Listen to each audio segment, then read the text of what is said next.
Is between the headlines on Next News Network. We're going to bring you all the latest news from the White House and around the country and around the world.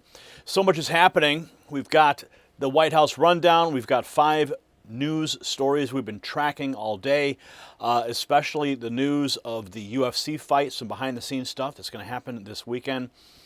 So, good evening. I'm Gary Franchi, Next News Network Chief White House Correspondent, delivering the latest White House news from the past 24 hours in partnership with our streaming partner, Trump Daily Post. Tonight, the clear story out of the White House is speed, follow-through, and results. President Trump signed the Secure America Act yesterday, and his administration is already moving to put that law into action. We'll also cover the president's schedule at the White House today and First Lady Melania Trump's launch of a new investment and savings initiative for foster youth. Now, the biggest development in the last 24 hours is immediate implementation of the Secure America Act. The White House direction is clear, signed yesterday, enforcing today. New funding is now being allocated, including $70 billion for ICE and Border Patrol, with priority going to paychecks, equipment, body cameras, uniforms, drones, and detection technology. The administration's also surging Homeland Security investigations personnel and resources aimed at dismantling human trafficking networks and criminal drug organizations. At the same time, operations are expanding to identify, detain, and deport criminal illegal aliens, while border wall construction and hardening projects are accelerating with newly dedicated funding. The White House message is direct. President Trump signed yes. Every Democrat voted no. And the administration is already delivering stronger enforcement and greater security. The update also declares that the Trump administration is continuing aggressive action against the New World screwworm, described by officials as the Biden bug that crossed the border during the previous administration. Control zones, surveillance, and sterile male fly releases remain active in Texas, with early positive reports from ranchers and farmers. The new border security funding is also supporting protection of American agriculture and the food supply.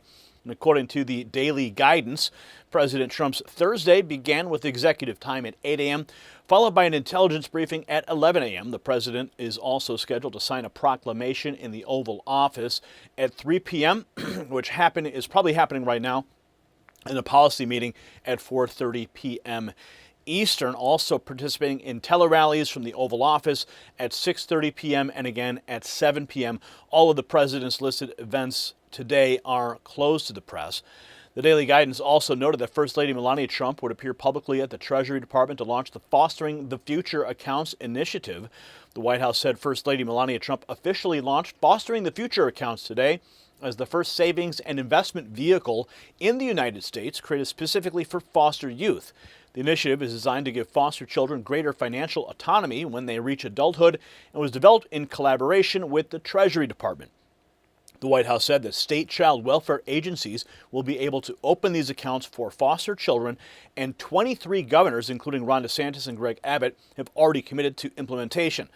The administration said the initiative was authorized by the One Big Beautiful Bill Act and is supported by federal guidance from Treasury, Health and Human Services, and the Office of Management and Budget.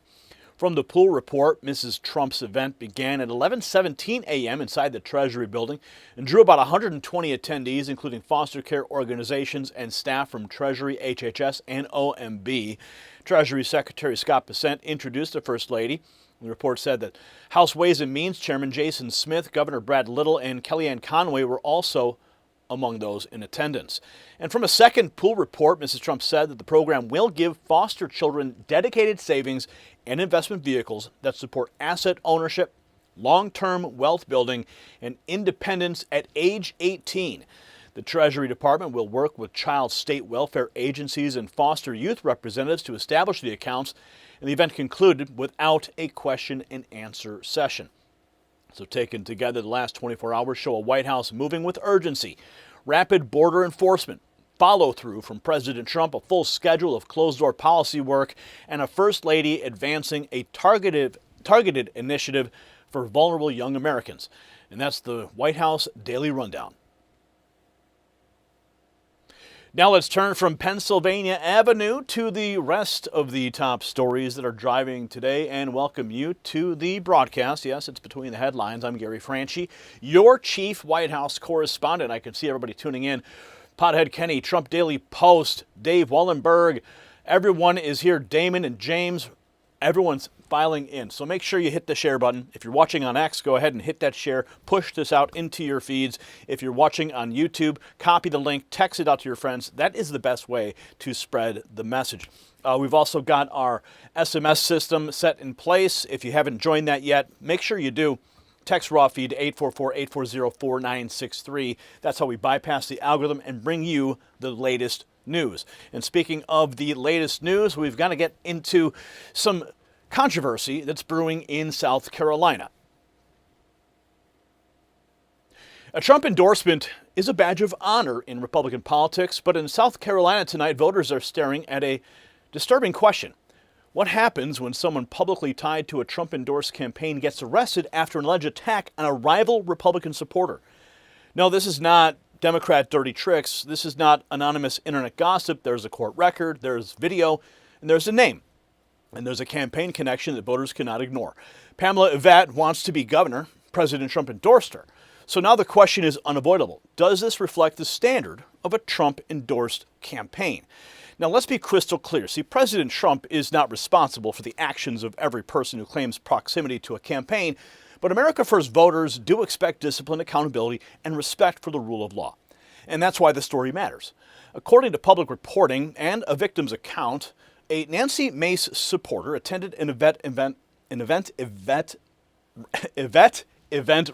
rally peacefully and was identified because of his political views and later became involved in a confrontation outside the event. Now, public records show that Blake Garrison Kirsch was arrested on June 8th and charged with assault and battery of the third degree. Public campaign materials also listed Kirsch as a member of Pamela Evette's campaign finance committee. Now, that means this is no longer just about one ugly moment in a parking lot. It's about whether Republican voters can support the candidate of their choice without being profiled, pushed out, or physically confronted. In a GOP primary, that is just unacceptable. Conservatives fight with ideas, ballots, and courage, and not intimidation.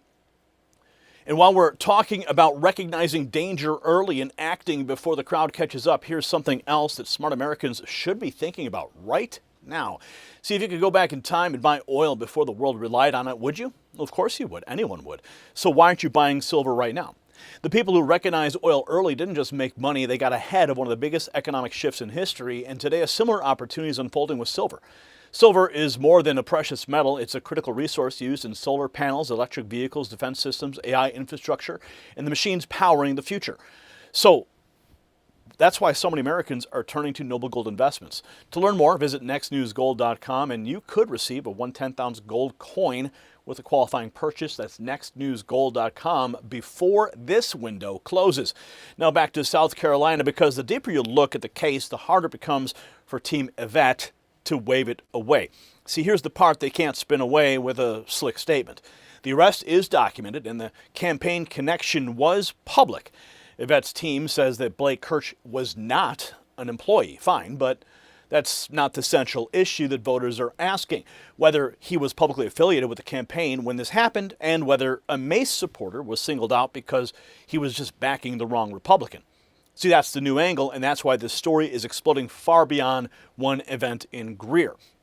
So let's get to the facts, shall we? The man publicly listed on Pamela Evette's campaign finance committee was arrested for assault and battery after allegedly attacking a Nancy Mace supporter outside a campaign event. The victim I spoke to personally says he was targeted for his political views.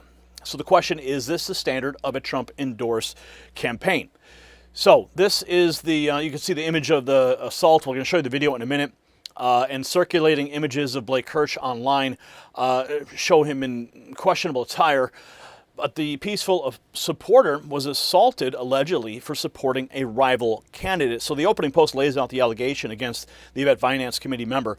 Now, General Mike Flynn even weighing in on the matter, calling it desperation as the parking lot video starts making the rounds. Mike Flynn, it's called desperation, fight, fight, fight, win, win, win. So we're going to have more detail, but this is the video that has been circulating that's causing a lot of stir, even local press picking up on it as well. But we're going to take a look at this much closer because the reaction, the raw footage is getting amplified by Flynn. Next comes the paper trail, Greenview County court record showing Blake Garrison Kirsch charged with assault and battery of the 3rd degree. So the case is pending. This is all public record that is now here, and the assault and battery in the 3rd degree. So that's directly from the court filing, taking this from campaign spin to an actual criminal case. Now, Jackson Gosnell walks through the arrest report and the video claim that the Mace supporter was approached from behind.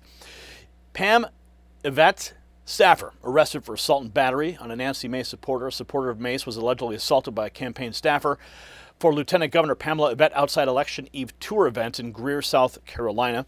The staffer, identified as Blake Kirsch, was caught on camera appearing to approach the Mace supporter from behind, lunging at them and fleeing with their property. According to the Greer Police Department, Kirsch was arrested following the incident and released hours later on personal reconnaissance bond. Let's take a look at the video. This is the actual moment. Oh my God, go. So that's the moment. We have the charge and a clear account of what happened. Next, Nancy Mace actually goes on camera and unloads on Pamela Evette for refusing to forcefully condemn it out of the gate. And let's go to that. I'm here today to talk about Pamela Evette. Pamela Evette is a disgrace. She is a disgrace to the office of the Lieutenant Governor. She's a disgrace to anyone running for governor. She's a disgrace to her campaign. She's a disgrace to women everywhere, and she's a disgrace to South Carolina. And oh, by the way, Pamela Evette is a disgrace to her home state of Ohio. I have never seen something more disgusting than the behavior last night that was caught on tape by one of Pamela Evette's staffers physically assaulting a Mace supporter yesterday during her campaign. She could have condemned this last night. She did not. She could have condemned this morning. She did not. She waited to say anything until it was found out that there was a tape of the assault of one of my supporters. That is not courage. That is cowardice. That is not a leader. That is a coward. And that coward is Pamela Evette.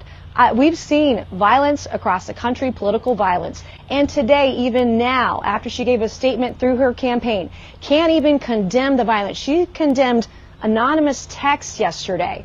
More. A violent assault by her campaign against one of my supporters today. It is disgusting. I don't even think she qualifies to be in the lieutenant governor's seat. I think this kind of behavior and the lack of moral courage to condemn political violence is disqualifying for anybody running for office anywhere. I am so grateful that my supporter respects the First Amendment, that he's physically okay, but this kind of violence should not stand. And I thought her comments through her campaign, she couldn't even speak about it. She went through a campaign messenger. She couldn't even fire this staffer. I think he resigned from her finance committee of his own will. It's still not clear if he's being paid by the campaign. Many people on finance committees are 1099 staffers and employees. So I think she's lying about his involvement with the campaign. They promoted him as one of her staffers throughout the campaign. And she couldn't even condemn the violence. She said she was disappointed. Well, that's nice. Because there are people today like Donald Trump who've been shot because of their political beliefs. There are people that are sitting in jail right now because of violent threats against the president, against political officials like myself and others.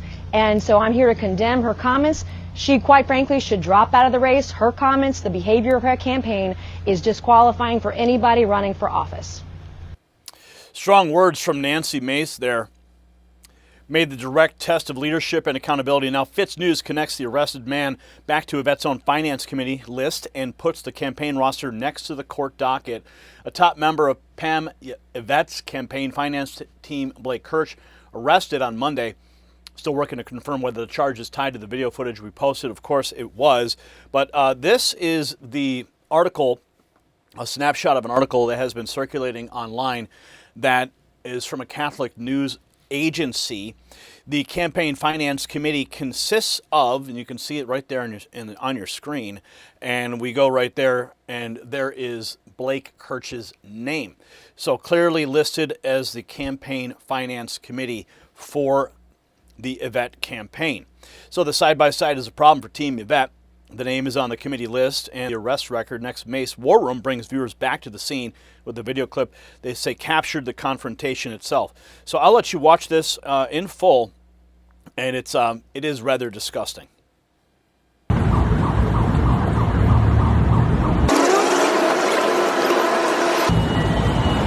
his hat off, getting ready.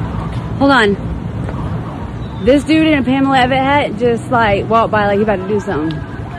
Let me record this real quick. That dude right there in the flag. Oh yeah, he was one of the people. He has Yeah, he's one of the guys. Ugly hat. Yeah, he just pulled his hat off like he was about to go do something. Sneaks up behind him. Oh my And God! there's the assault. Go. All caught on video. So you saw the grassroots account zero in on the moment before the clash. Now even local NBC affiliate WYFF picks it up, pairing Mace's condemnation with Evette's response and the street footage. Local NBC affiliate WYFF reporting on the assault that's shaken South Carolina's Republican primary. The supporter of Mace was allegedly attacked outside an Evette campaign event. The accused was later arrested and charged with assault and battery of the third degree. Now voters are asking, how did political disagreement escalate into physical confrontation inside a Trump-endorsed candidate's orbit?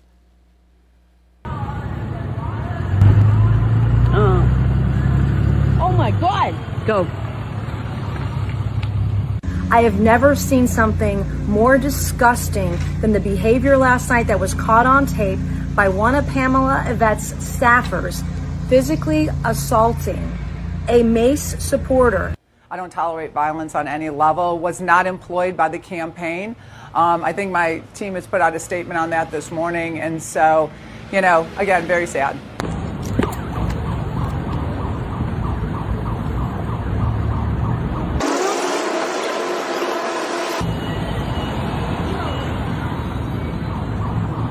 Hold on. This dude in a Pamela Evette hat just like walked by like he about to do something. Let me record this real quick. That dude right there in the Video flag. shared by Michelle Oh yeah, he Sheriff. was one of the people. He has Yeah, he's one of the guys. Ugly hat. Yeah, he just pulled his hat off like he was about to go do something. Again, there is the video of the assault. Oh my God! Go. So WYFF reporting Greer Police Department incident. Blake Garrison Kirsch, 27, charged with third-degree assault and battery. WYFF confirming the news. So local TV carrying it. So it stops being niche campaign dust up next. The race itself tightens with Fitz News reporting Evette is headed to a runoff for the GOP nomination. And then there were two. Pamela Evette and AG Alan Wilson are headed into a runoff election for the coveted South Carolina GOP gubernatorial nomination. So we have that. The runoff changes the stakes. Now, Attorney General Alan Wilson moves to consolidate the anti-swamp vote, pitching himself as the conservative fighter for supporters of Evette's defeated rivals. He posted that South Carolina families sent a clear message. They want a governor who will fight for families, lower costs, keep communities safe, and put taxpayers first. Conservatives said this office must be earned and not arranged. And to those who support Congressman Norman Reddy or Congresswoman Mace and State Senator Kimbrell, Wilson Reichelbach is your team. I will fight for you, your family, and the conservative values we share. Together we can lower costs, keep communities safe, and put taxpayers first, and bring a new era of conservative leadership to South Carolina. The work is not finished. On to June 23rd. Welcome to the runoff. So this news is breaking just as the primary comes to a close and the runoff begins. Wilson already making his runoff pitch directly to South Carolina conservatives. Next, Fox Carolina sets the big clash. Evette and Wilson agreeing to face off in a televised debate next week. So Pamela Evette, Alan Wilson have agreed to participate in a runoff debate. Fox Carolina will carry the exclusive debate on air. No doubt this event that we're reporting on now is likely going to come up in that debate. Alan Wilson is quite the debater. From what I've understood, Pamela has she may or may not actually show up to this debate. She's really far behind in the polls. A new poll just came out showing Allen almost 10 points ahead of her already. And no doubt this news is going to drag her campaign down even further as more news develops. So what does it really mean? It means that South Carolina Republicans are now in a runoff where character, judgment, and campaign culture are on trial right alongside policy. Fitz News reported that Kirsch was on Evette's finance committee. Local television picked up the story. Nancy Mace called it disqualifying, and now Alan Wilson is heading into a June 23rd runoff against Evette after conservatives sent a message that this office must be earned and not arranged. President Trump endorsed Evette because voters expect winning conservative leadership. Well, that endorsement should elevate standards and not lower them. Now, no evidence shows Evette ordered this attack. We're not saying that, but voters have every right to demand answers, condemn the conduct, and insist that the America First banner never, ever becomes cover for intimidation. So here is the bottom line. Political violence is wrong. Political intimidation is wrong. It does not matter whether the victim supports Nancy Mace, Pamela Evette, Donald Trump, or anyone else. Republicans are supposed to be the party of law and order, backbone, and open debate. If a supporter of one GOP candidate can be targeted outside another GOP event, then every voter should be asking what kind of campaign culture allowed that to happen. Pamela Evette has a chance right now to answer the hard questions, fully condemn the conduct, and prove this does not reflect her campaign or President Trump's standards. Until then, the questions remain, and they should remain. South Carolina voters deserve facts, accountability, and confidence. That June 23rd will be decided by ballots, not bullying. If you believe every campaign should denounce violence, immediately share this report, subscribe to the channel, and comment below yes or no. Should this incident disqualify anyone tied to it from a governor's race? And let's stay connected. Make sure you text those two words, raw feed, to 844-840-4963. We're cutting out the middleman, going direct to you. We don't need to wait for YouTube's notifications that never arrive. I will send notifications direct to you every single night. And time to celebrate, right? It's America 250. It's on the horizon. We got the big UFC fight this weekend, so make sure you celebrate with us by going to the Next News merch shelf below this video or checking out shop.nextnewsnetwork.com.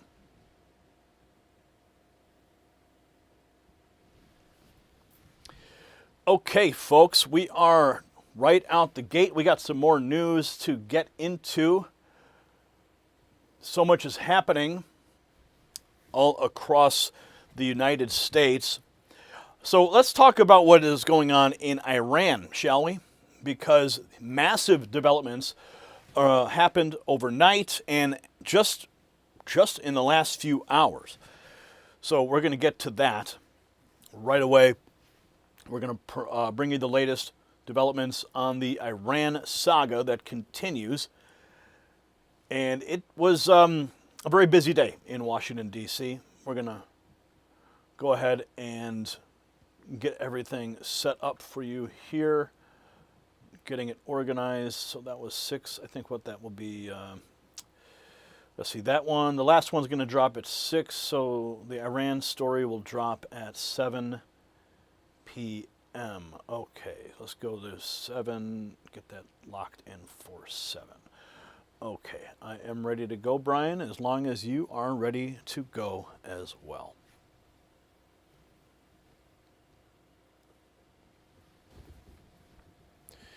Tonight, this story crosses the Rubicon, not because of one bombing run, not because of another headline out of the Situation Room, and not even because Iran is suddenly begging President Trump to stop.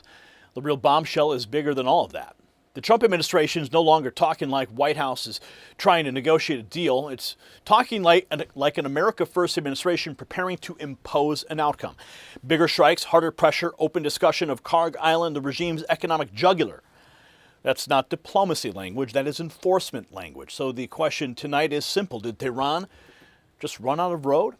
You see, for weeks, the storyline was very familiar. Apply pressure, keep negotiations alive, dangle an off-ramp, and wait for Iran to blink. But what we're hearing now from President Trump is something very, very different, and frankly, much stronger.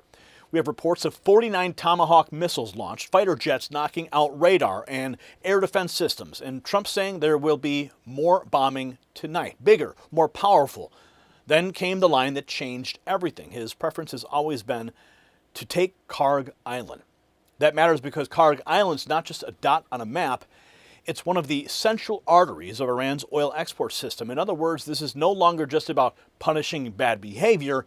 It appears to be about controlling the regime's ability to finance its survival. See, that's the pivot.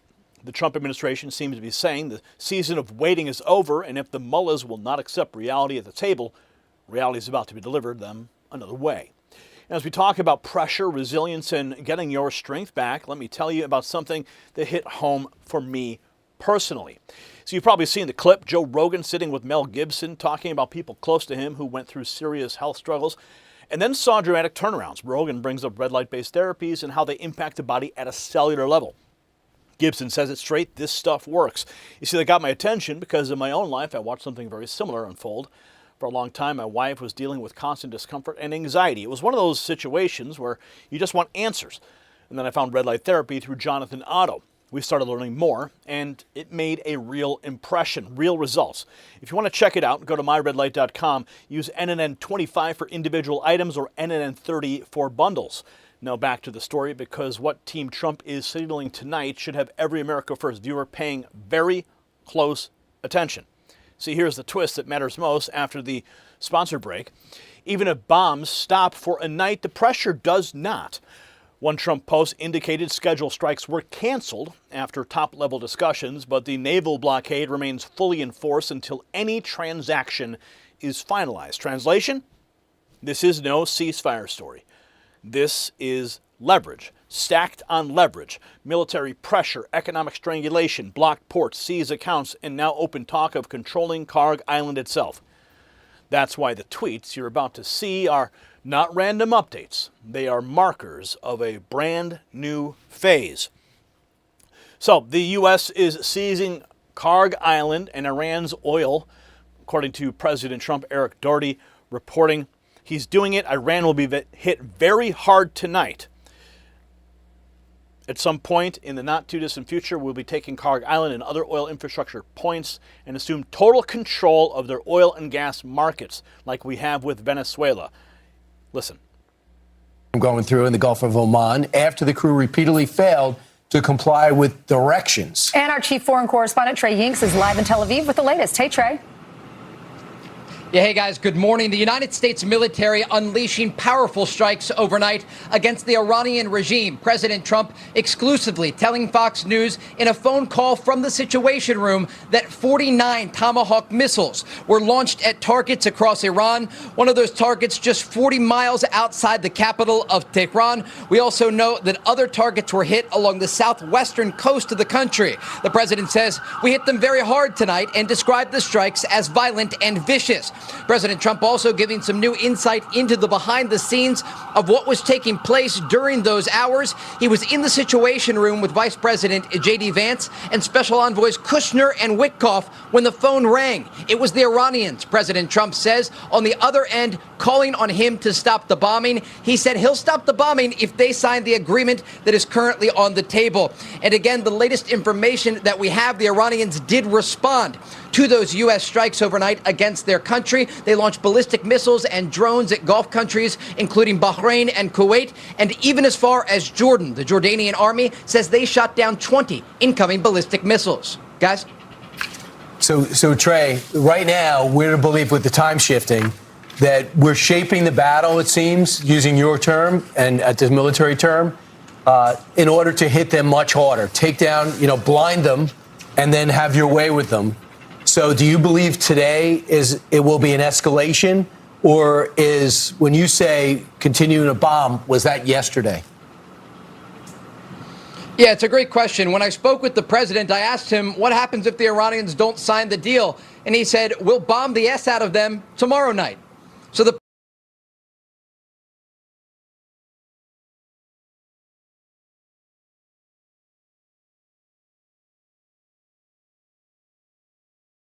I can say it now. Something you didn't know. We've been taking out millions of barrels of oil. Nobody knows it. You know who doesn't know about it? Iran, until right now. We took out the other night 22 ships late at night with no lights because they don't have any radar because we blasted the crap out of it. We took out, that's why oil's $85 a barrel.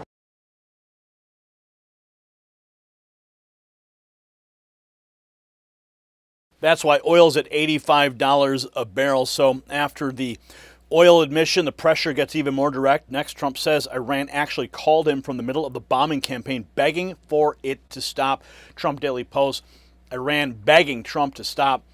In the Situation Room, J.D. Vance overseeing the bombing. 49 Tomahawk missiles already flown.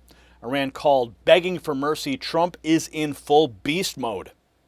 Currently in the Situation Room with Vice President J.D. Vance, along with Special Envoys Kushner and Witkoff. The president giving new insight into what is taking place as we speak. There is an ongoing bombing campaign against the Iranian regime. The president tells Fox News that 49 Tomahawk missiles were used to hit targets inside of Iran, some of them as close as 40 miles from the Iranian capital of Tehran. The president said that U.S. fighter jets are also operating over the skies of Iran, taking out radar systems and air defense systems in the southwestern part of the country, close to the Persian Gulf. This is all taking place as the Iranians are trying to get the United States to stop the bombing campaign. President Trump told me that Iran called him tonight.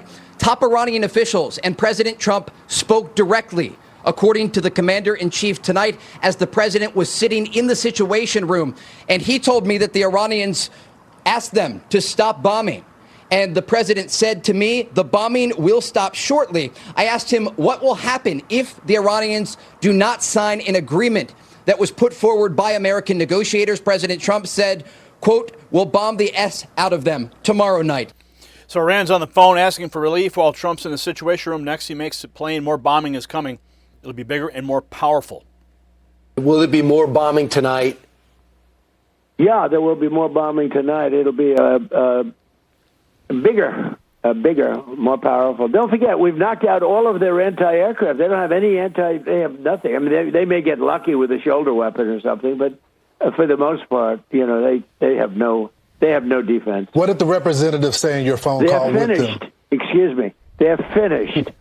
But the papers, the media refuses to write it. They're finished. We can walk in there tomorrow. We could take soldiers. I don't want to have boots on the ground, but if I wanted to, we could put a small group of soldiers and take over the whole place. They're finished. And the media is crooked. They're just like our elections. The media is crooked. And that is why the Next News Network exists. So Trump just warned the regime the next wave would hit even harder, but he also draws a line here between the mullahs and the Iranian people.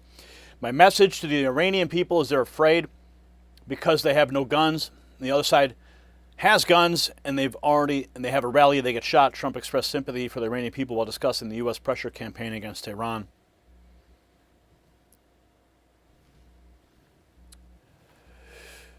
So after making clear I think we can go actually to the source. Okay, here we go.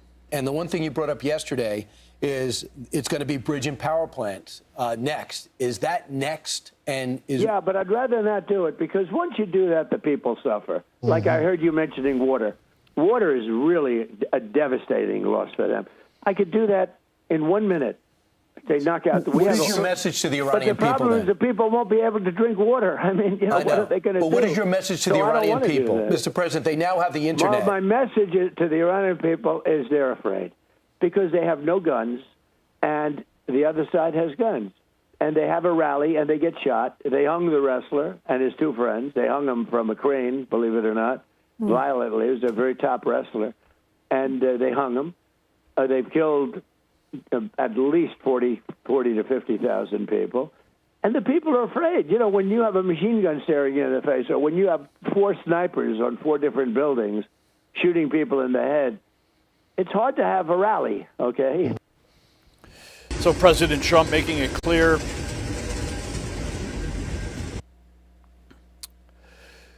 And then he said this, the Kurds intercepted U.S. weapons meant for the Iranian protesters trying to break free. Where'd it go? Oh, here it is. Sorry. This thing keeps jumping around on me. Where'd it go? Oh, here we go. The Kurds intercepted U.S. weapons meant for Iranian protesters trying to break free from the regime and kept them. He says the Kurds let us down. Now there's 3, 4 people laying down alongside of you with a bullet in their brain, and they run. I can't blame them. Who's going to blame them for that? So can you get them weapons, Mr. President? Can you get them weapons? Provide air cover? Well, we actually sent them weapons, and we were very disappointed by the Kurds, to be honest with you. The Kurds let us down. I disagreed with the decision. You know, I was saying, no, I don't believe they'll deliver them. I think they kept them for themselves. I think it's a disgrace. But I'll remember that, Kurds. I'll remember that. But they have some guns, but, you know, they don't have the weapons. Look, even if they had some, they're petrified. So that's a serious betrayal in the middle of a pressure campaign. Next, Trump goes right back to the preferred objective of taking Kharg Island and crushing Tehran's leverage. Confirms he intends to seize Iran's Kharg Island and Iranian oil infrastructure. FAFO is playing out. Decimated, just decimated, and they're dying to make a deal. They want to make a deal so badly. And they're really in submission. They just don't know it yet. Okay, to be honest with you. They just don't know it yet. And we are talking to them and all. But, you know, look, my preference has always been take Kharg Island. Meanwhile, new video from CENTCOM shows U.S. forces firing Hellfire missiles at tankers trying to move Iranian oil. It's the third ship disabled this week as the U.S. continues to squeeze Tehran's economy. We have team coverage. So Kharg Island isn't just talk anymore. Trump says it's been his preference all along. Now Nikki Haley jumps in and backs the harder line while warning China and Russia are helping keeping the regime alive. Nikki Haley says Trump's right. We are crushing Iran into dust. Reality is Iran never had any intentions of negotiating. I mean, they've done this so many times. They stall, they make you think they're going to do something, you know, right when you think you've got a deal, they throw cold water on it. And then the whole time they're strategizing, they're rebuilding, they're starting to build back up to get ready for the next strike. And we know they have excavated 50 of the 69 tunnels that they had missiles in. Now, that doesn't build back up their force a lot, but it does allow them to just fight another day. They're willing to go through a lot of pain, and they don't want to go back to the pre-war status of the Strait of Hormuz. And I think Trump was right to absolutely say we're going to hit them, especially after they've gone after us. But let's take it a step further and go after China and Russia. China's providing man pads to Iran in this fight. Russia's providing drones. They both have provided satellite imagery in this to go after our bases. When we go after China and Russia and hold them accountable and tell them to stop, that's when we'll start to really see Iran get weakened. So Haley says Iran was never serious about peace and only understands force. Then you see what it looks like on the ground. New bombing footage out of Tehran province. Take a look at some of this footage. New video.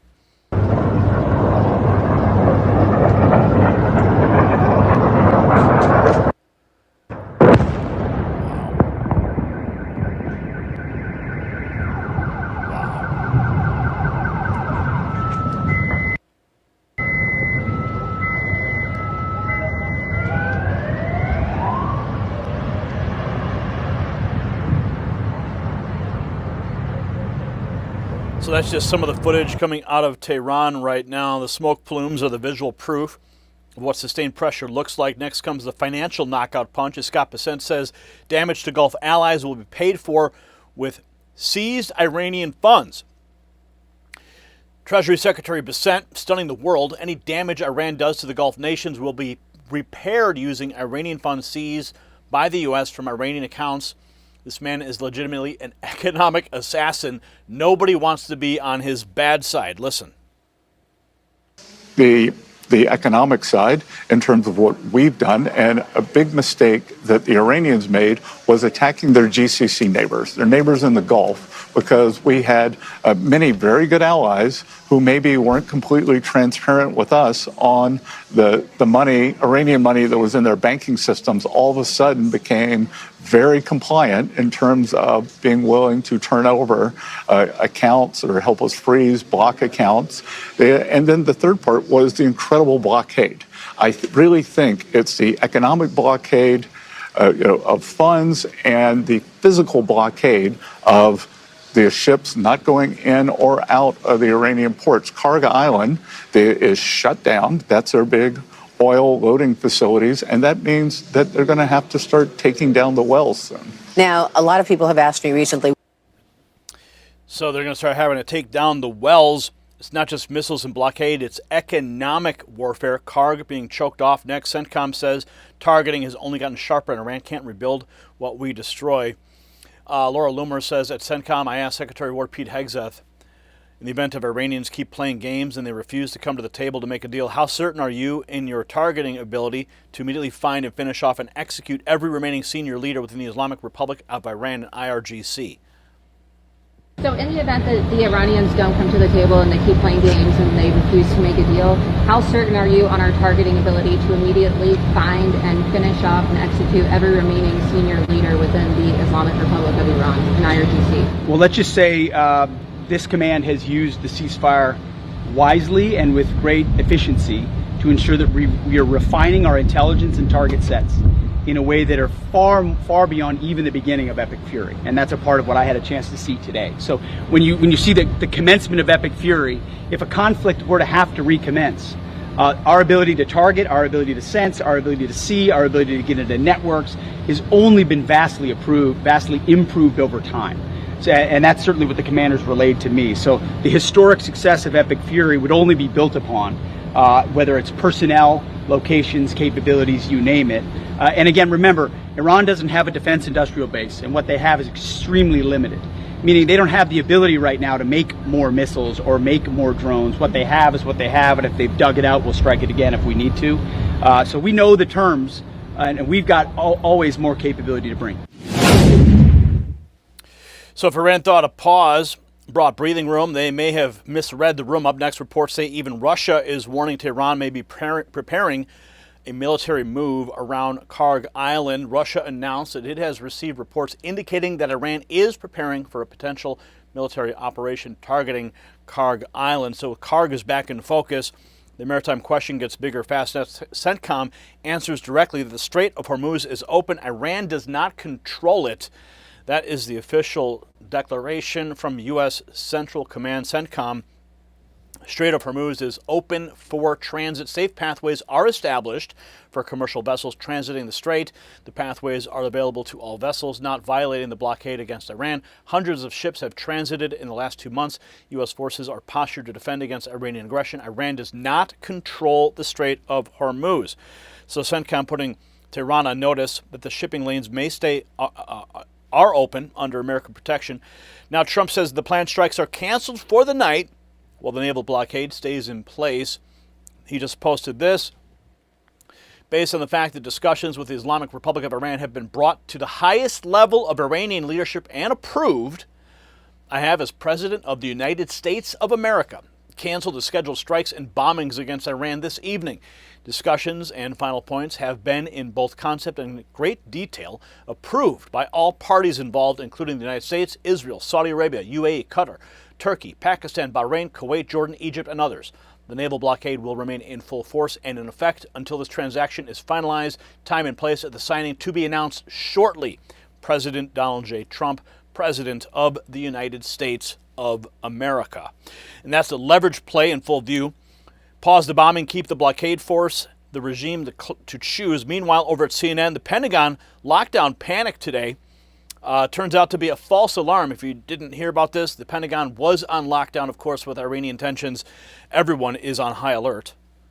Tasha, I know you've been working your sources. What are they saying about what happened?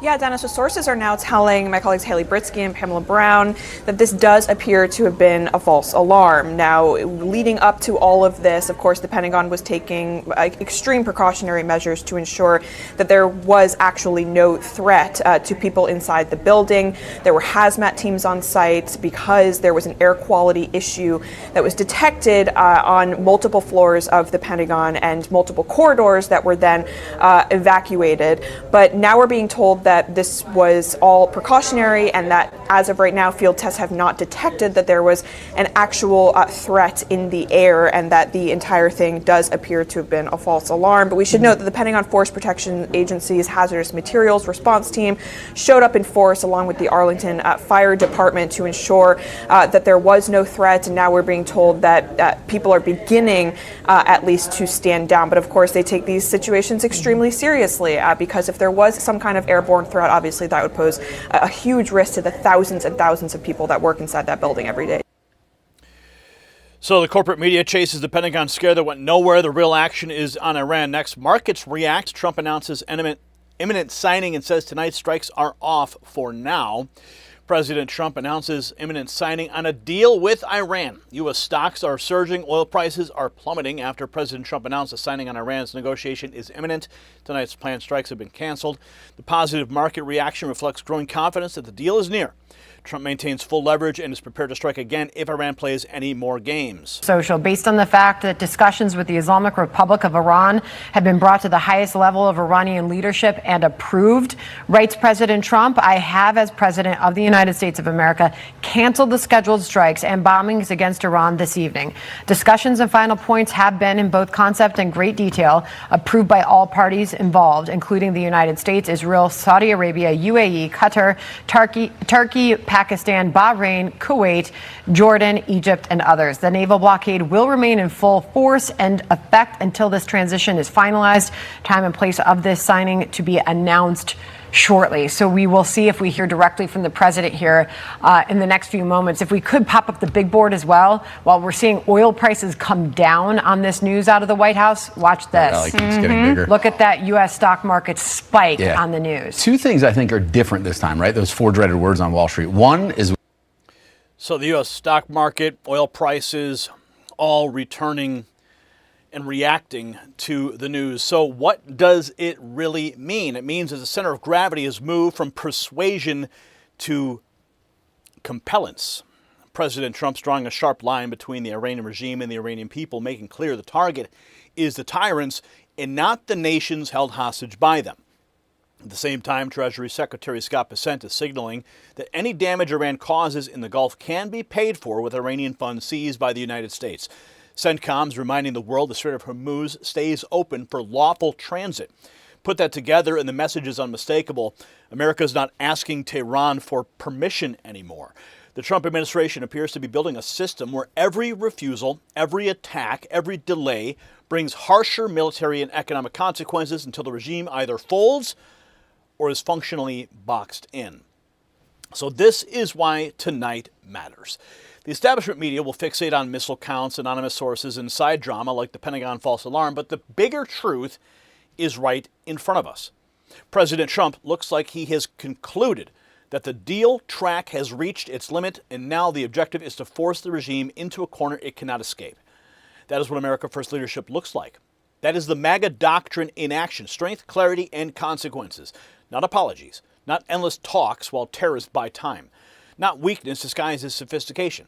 If Kharg Island remains the conversation, then this is about the economic lifeline of the regime, and that changes the entire equation. The mullahs can beg, stall, threaten, and posture all they want. The question now is whether they can survive what comes next. If you agree that President Trump is finally making Iran face real consequences, share this report, comment below, subscribe to the channel, and answer this yes or no question. Should the Trump administration keep escalating pressure until Tehran fully surrenders? Let's have a conversation. And let's stay connected too. All you got to do is join the thousands of patriots who've already made that decision to text the words raw feed to the number on the screen, 844-840-4963. We're bypassing the middleman, cutting out YouTube notifications directly. I've heard your cries, I've seen your comments, and I've seen what you've said. We're going direct to you from Next News Network to your phone. All you got to do is text those words to that number, and we will ensure you get the news that you depend on. And since we're celebrating, let's go ahead and celebrate together. America 250 is upon us. Yes, around the corner. It's going to come up quick. So let's make sure that you are ready. Make sure you get to the Next News merch shelf below this video or at shop.nextnewsnetwork.com. Pick up some gear and let's celebrate together.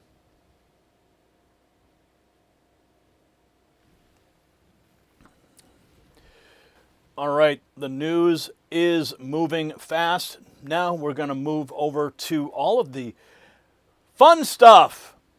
The fun stuff that's happening at the White House for America 250.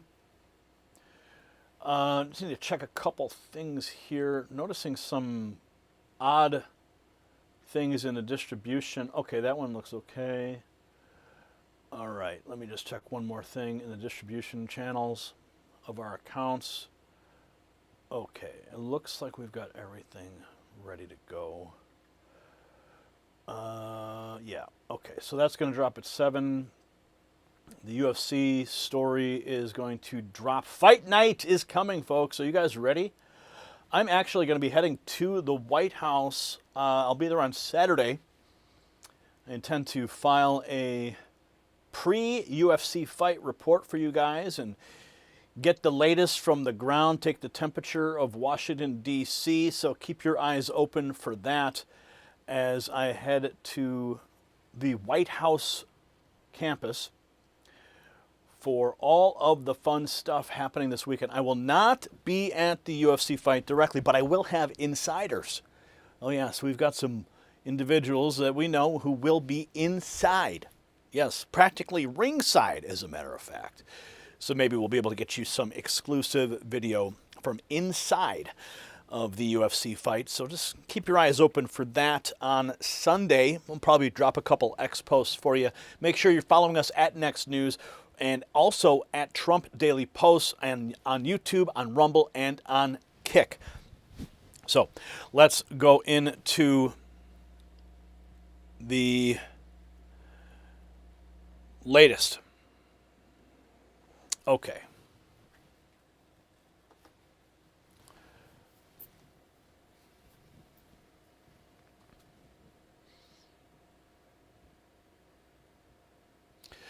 Okay. Okay, Brian. We'll just wait a second for you to get everything organized.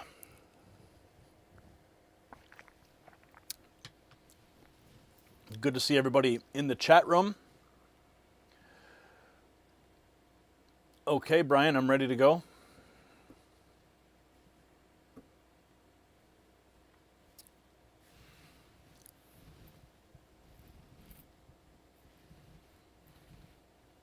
Okay.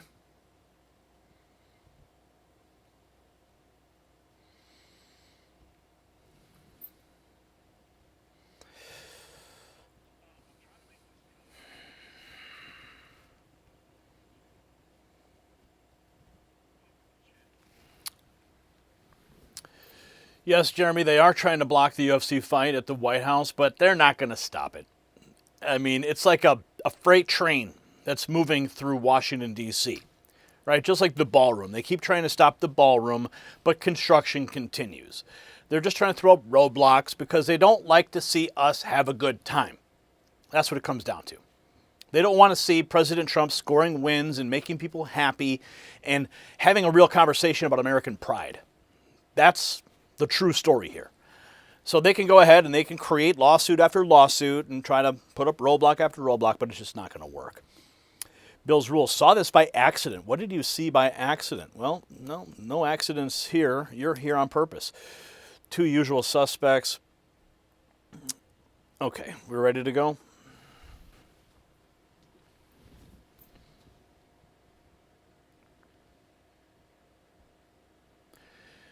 What you're looking at is not just a fight card, it's not just another Trump appearance, and it's definitely not just a flashy weekend spectacle on the South Lawn.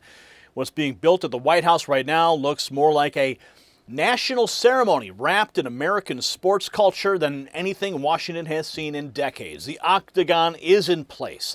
The branding is live. The cameras are rolling, and now we've learned the crowd itself changes the entire meaning of the event. Because if the reports are right, Sunday won't be remembered as a UFC show. It will be remembered as America celebrating America. And the story matters because the Trump administration appears to understand something the political class never did. People don't rally around lifeless lectures and stale talking points. They rally around symbols, energy, pride, and shared identity. And that is why this White House UFC event keeps getting bigger every single day. Dana White just handed everyone the key line when he said, "It's not about politics. It's about the United States." That's the strategy, and it's smart. If this were framed as a Trump-centered rally, the media would try to box it in and position and poison it. But if it becomes an America 250 celebration tied to military service, national pride, and unapologetic patriotism, then suddenly becomes much harder for the usual elites to sneer it away. Now, add the biggest reveal of all. Dana says the majority of the 4,300 attendees will be U.S. military from every branch. That means the defining image is no longer politicians at ringside. It's America's warriors on the White House lawn under the lights, honoring the nation that they serve. And while we're talking about systems that confuse ordinary Americans on purpose, pay attention to this because it could save you and your family some real money. Now, if you or someone you love is on Medicare, this directly affects your wallet. Medicare is confusing by design. The mailers, the robocalls, the fine print, the commercials, it's all built to keep you overwhelmed so you pick a plan and never review it again. That's the Medicare confusion industrial complex, and seniors are paying for it without even knowing it. You see, Chapter's simple by design. One call, one advisor. They look at your doctors, your prescriptions, and your plan options, then help you find coverage that actually fits. Some seniors could save as much as $1,100 a year. So don't just assume your current plan is fine. Call Chapter at the number you see on the screen right now, 910-728-4109, and talk to someone who will help you cut through the noise today. Now back to the White House, because the deeper you look at the event, the more obvious it becomes that something much bigger is happening. See, here's the part that should really make Washington's professional pearl clutchers nervous. See, the event has infrastructure, symbolism, and message discipline. The fighter locker rooms are reportedly inside the Eisenhower Executive Office building. The South Lawn has been transformed into a full arena. One American News is already reporting from inside the UFC claw structure, and the official promotion is leaning hard into Freedom 250 branding. In other words, this is not a gimmick thrown together for headlines. It is a fully built visual statement, and once you see the crowd composition, the patriotic staging, the critics' panic, it starts making a whole lot more sense. We've got so much to unpack in this report, guys. So here's just one of the videos. You can see the UFC White House set up while you're flying into Washington, D.C. I will be on a plane tomorrow night, so I'll be looking forward to seeing this as I approach at Reagan International Airport. It's going to be a beautiful scene. I hope to capture some of that footage myself. So that's just a flyover glimpse coming into focus. Take a look at the scale of the setup, because this is no ordinary fight card build out. Yeah, just like I think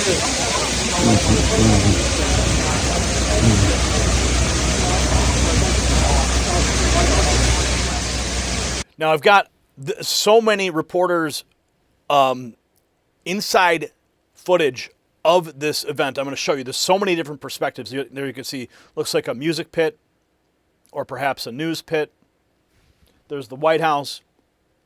It's all right there coming into focus, very clear. So that's the venue taking shape from inside the grounds. Now UFC makes it official. Branding cranes and the White House turning into the centerpiece of freedom. This is from the official account. History in the making. Look, this is the actual footage of it all coming together, piece by piece. The entire stage, the octagon, I mean, the level of engineering to build that out on the South Lawn, I could not imagine what kind of reinforcement was required to make that all work. It is built on a swamp after all. They've got the grass under there. President Trump's always complained that whenever they want to host large events at the White House, that people walking out on the South Lawn with the tents are always getting their feet wet because of the sogginess of the water. But this clearly is something completely different from the UFC. So That was the big build. Next, viewers get the money shot, the walk towards the octagon itself, right on the White House lawn. This is also from the UFC.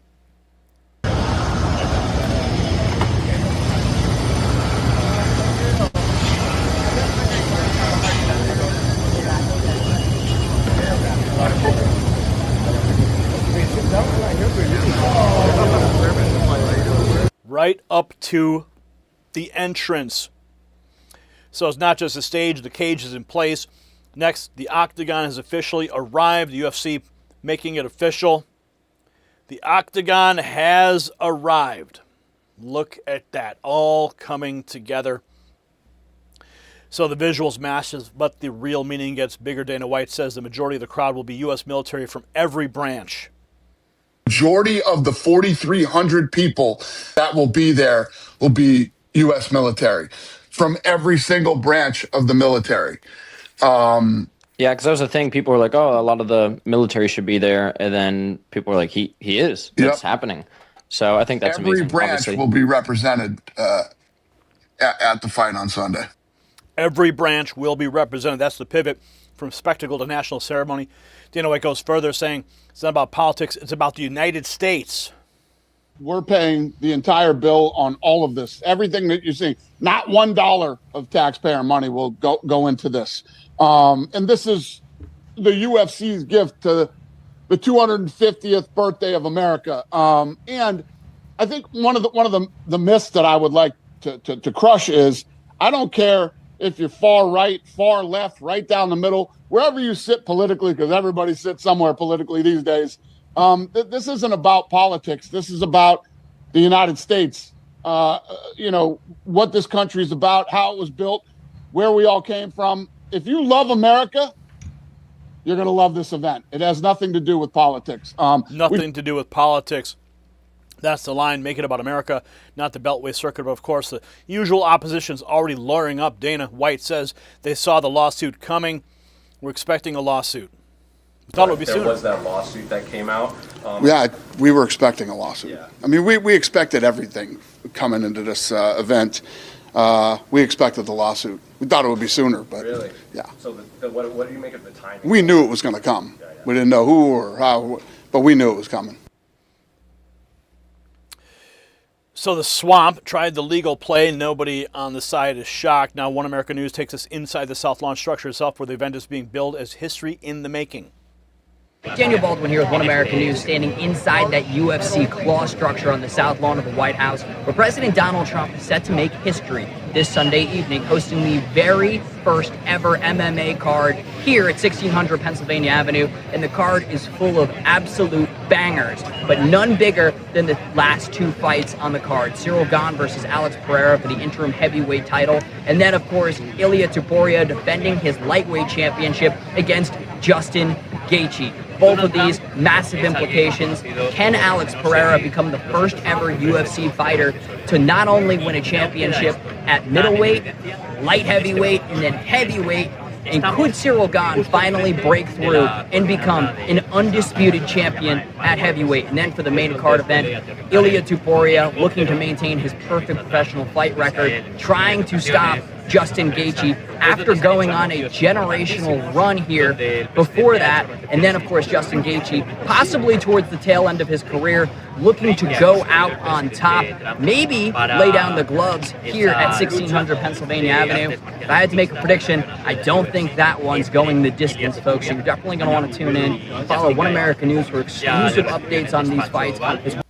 So you saw the media position. This is a once-in-a-generation card. Next, another on-the-ground look shows us how enormous the arena really is from inside the White House complex. Reagan Reese here. I'm the White House correspondent for the Daily Caller. Right now, I'm on the South Lawn of the White House, but as you can tell, it's a little bit different looking today. I'm here at the UFC arena. It is the first look for weeks.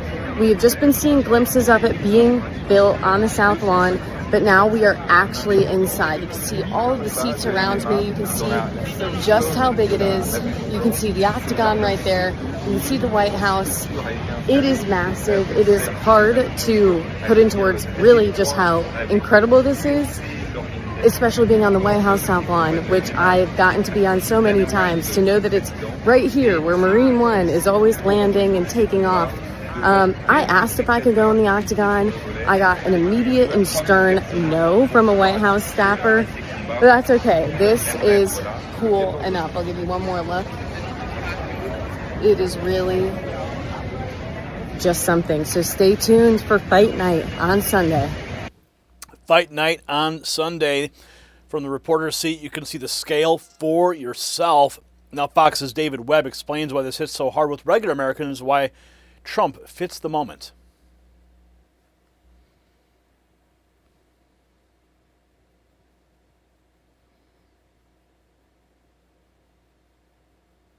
Okay, any day now?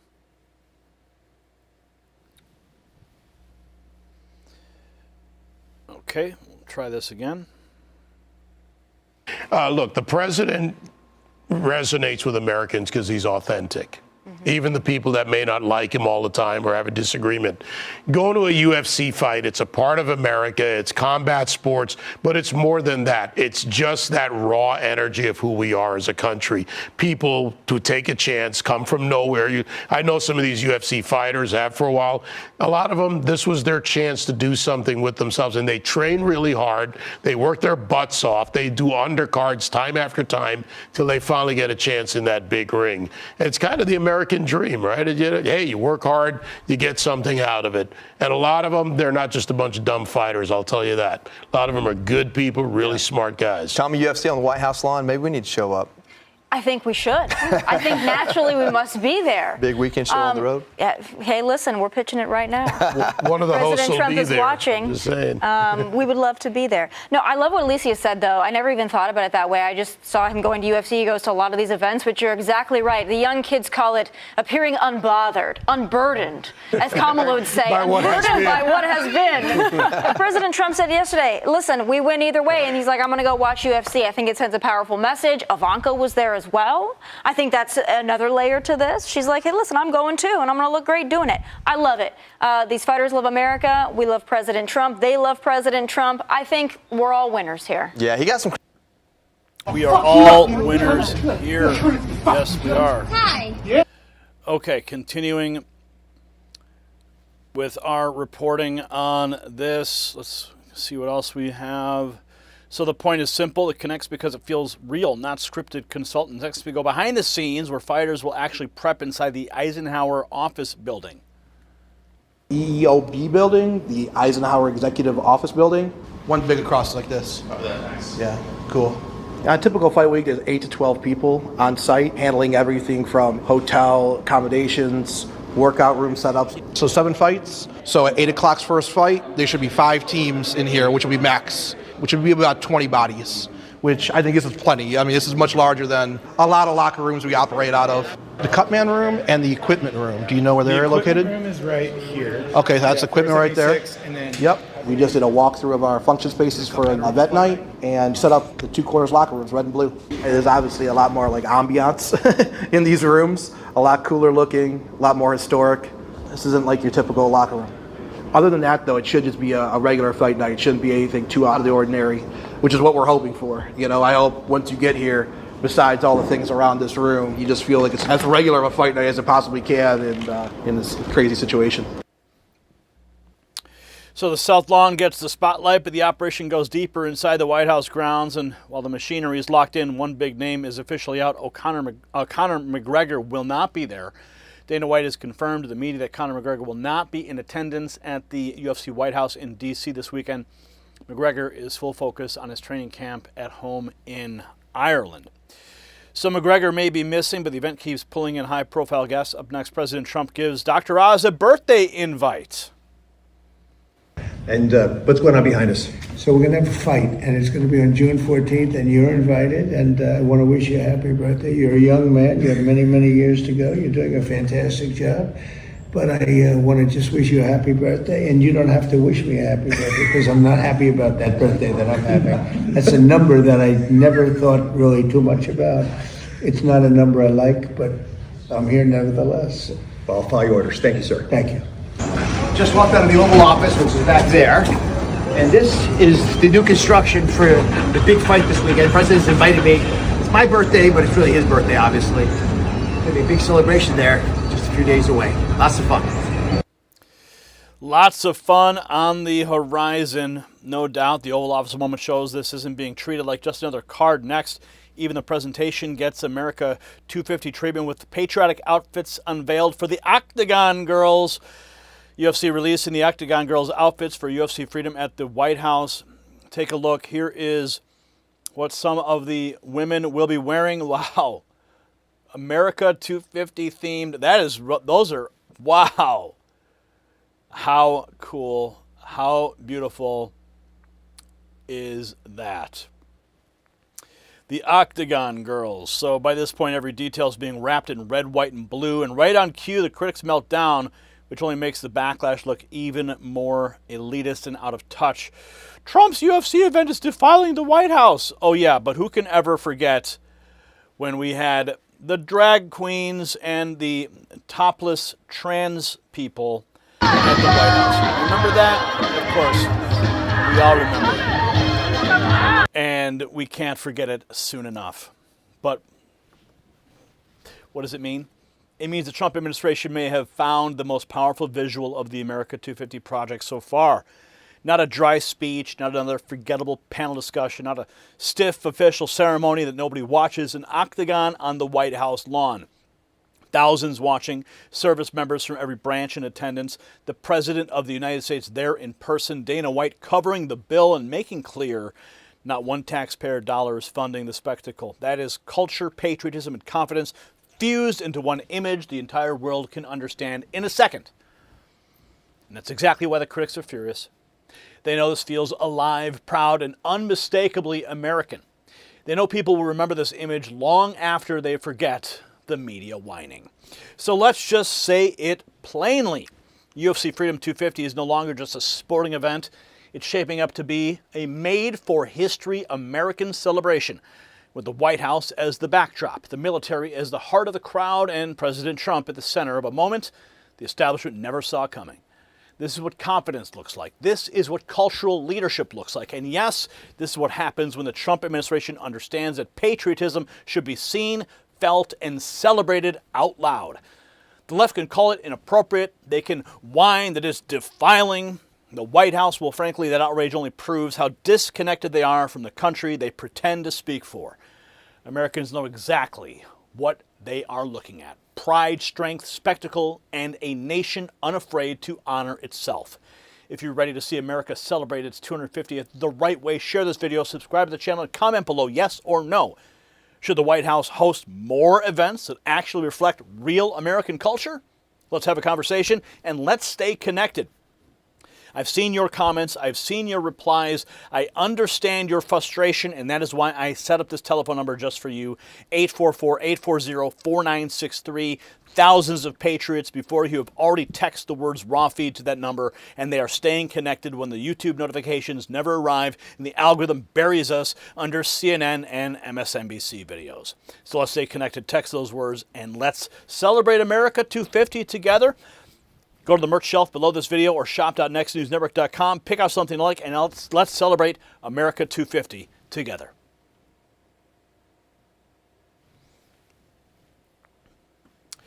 America 250 is upon us.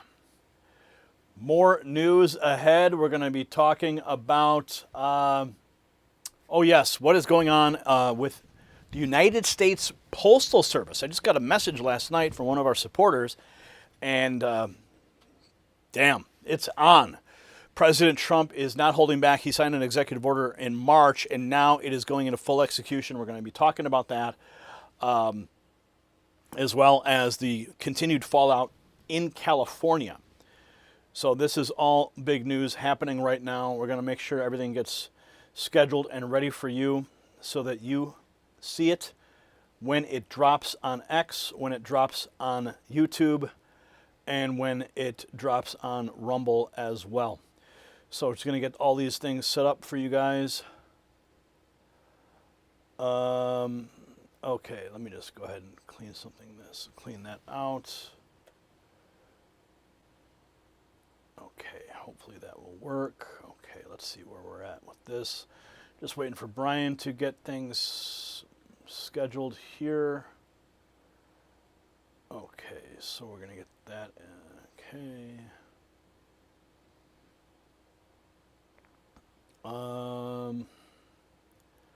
Just 1 second. Okay, let me get one more thing lined up and we can get to the next story for you guys. But like I said, I will be at the White House on Saturday checking out all the latest that's going on. We will have a show on Friday. Tomorrow it'll probably be earlier than usual because I do have to catch a flight out of O'Hare tomorrow. So hopefully we can get everything squared away before I leave. All right. Okay, let's get to this next story here. Any super chats to speak of? No, not at the moment. Okay.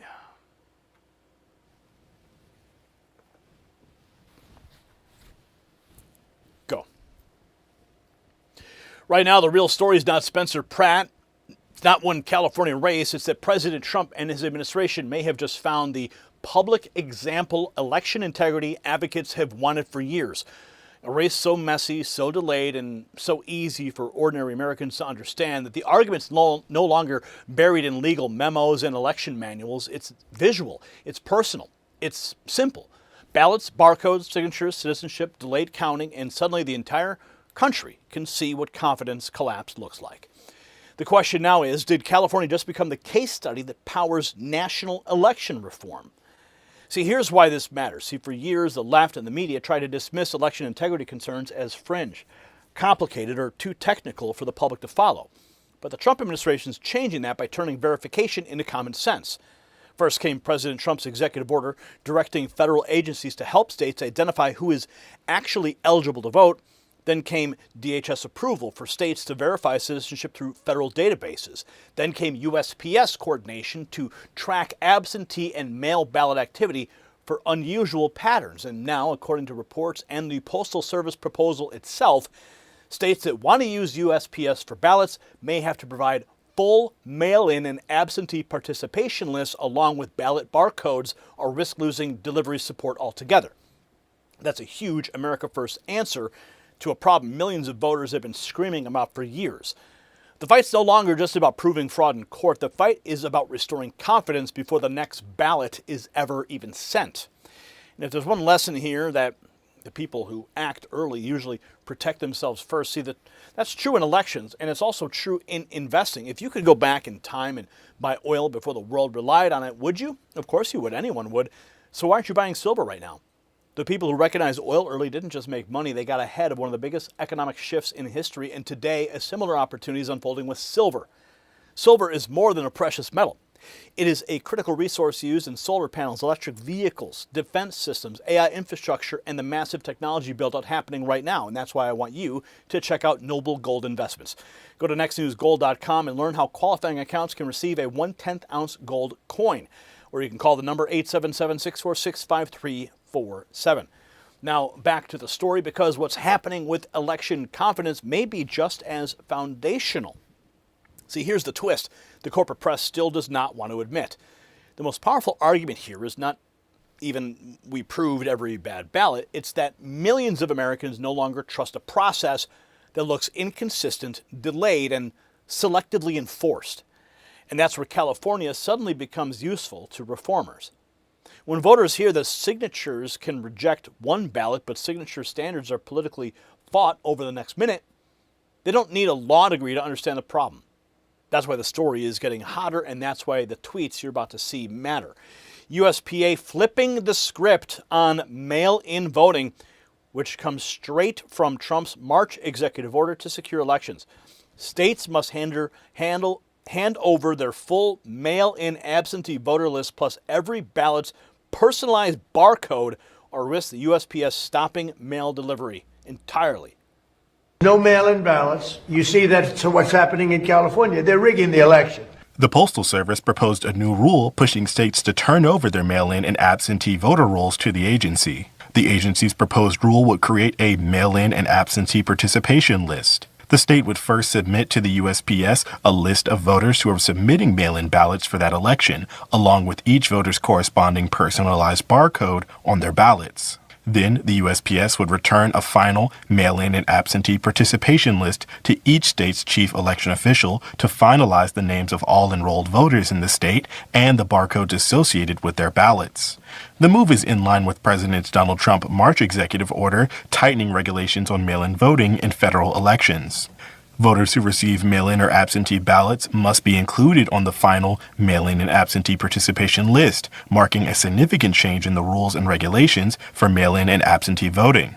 The USPS issued the proposed rule on May 29th, one day after Trump-nominated District Judge Carl J. Nichols in the District of Columbia denied Democrats' injunction request against the mail-in voting executive order. So, the USPS rule is the pressure point, hand over the voter lists and ballot barcodes, or the mail pipeline gets shut off. Now Fox is reporting DHS adding federal citizenship checks and tracking ballot traffic and fraud patterns. DHS has approved a plan allowing states to verify voter citizenship through federal databases while also monitoring mail-in ballot activity for potential signs of fraud, advancing a central pillar of President Trump's election integrity agenda.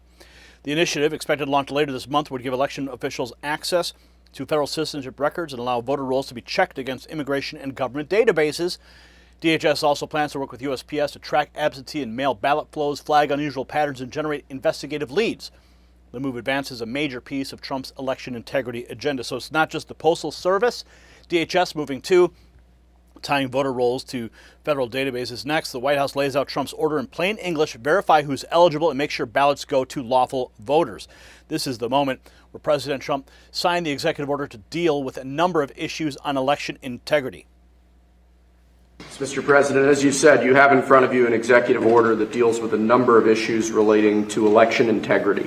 As you've consistently identified, two of the biggest problems we have with election integrity in this country are, one, inaccurate voter rolls that allow ineligible people to vote in various federal and state elections all over the country. And then secondarily, you've consistently identified that vote by mail in this country has become rife with fraud. People returning ballots who aren't eligible to return ballots, ballots being sent to people who aren't confirmed to be eligible voters.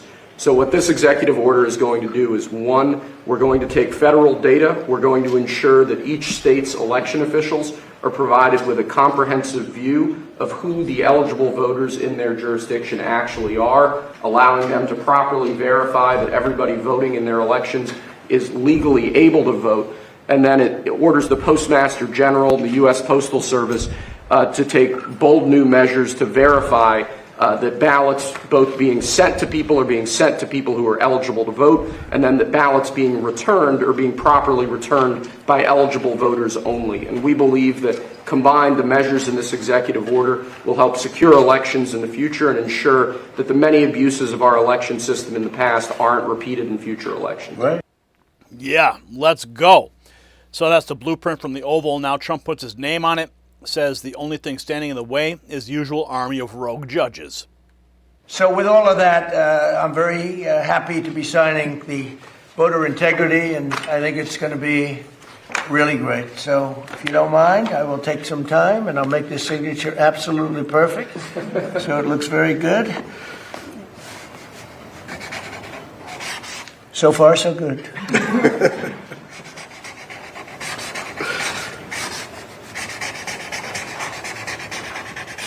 Okay, so that's a big deal.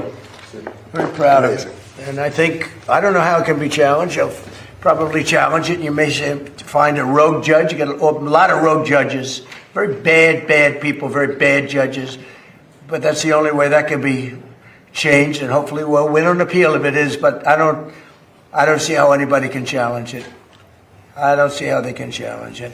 And remember, it's about voter integrity. We want to have honest voting in our country, because if you don't have honest voting, you can't have really a nation, if you want to know the truth. Yeah, that is the truth. So the signature was a trigger, but the details matter. Howard Lutnick steps in to explain the enforcement piece. One USPS barcode, one envelope, one vote. Come on. So the fundamentals of our democracy are built on voter integrity, right? We all need it. You've said it time and time again. It's a total agreement amongst everybody. So here's the idea.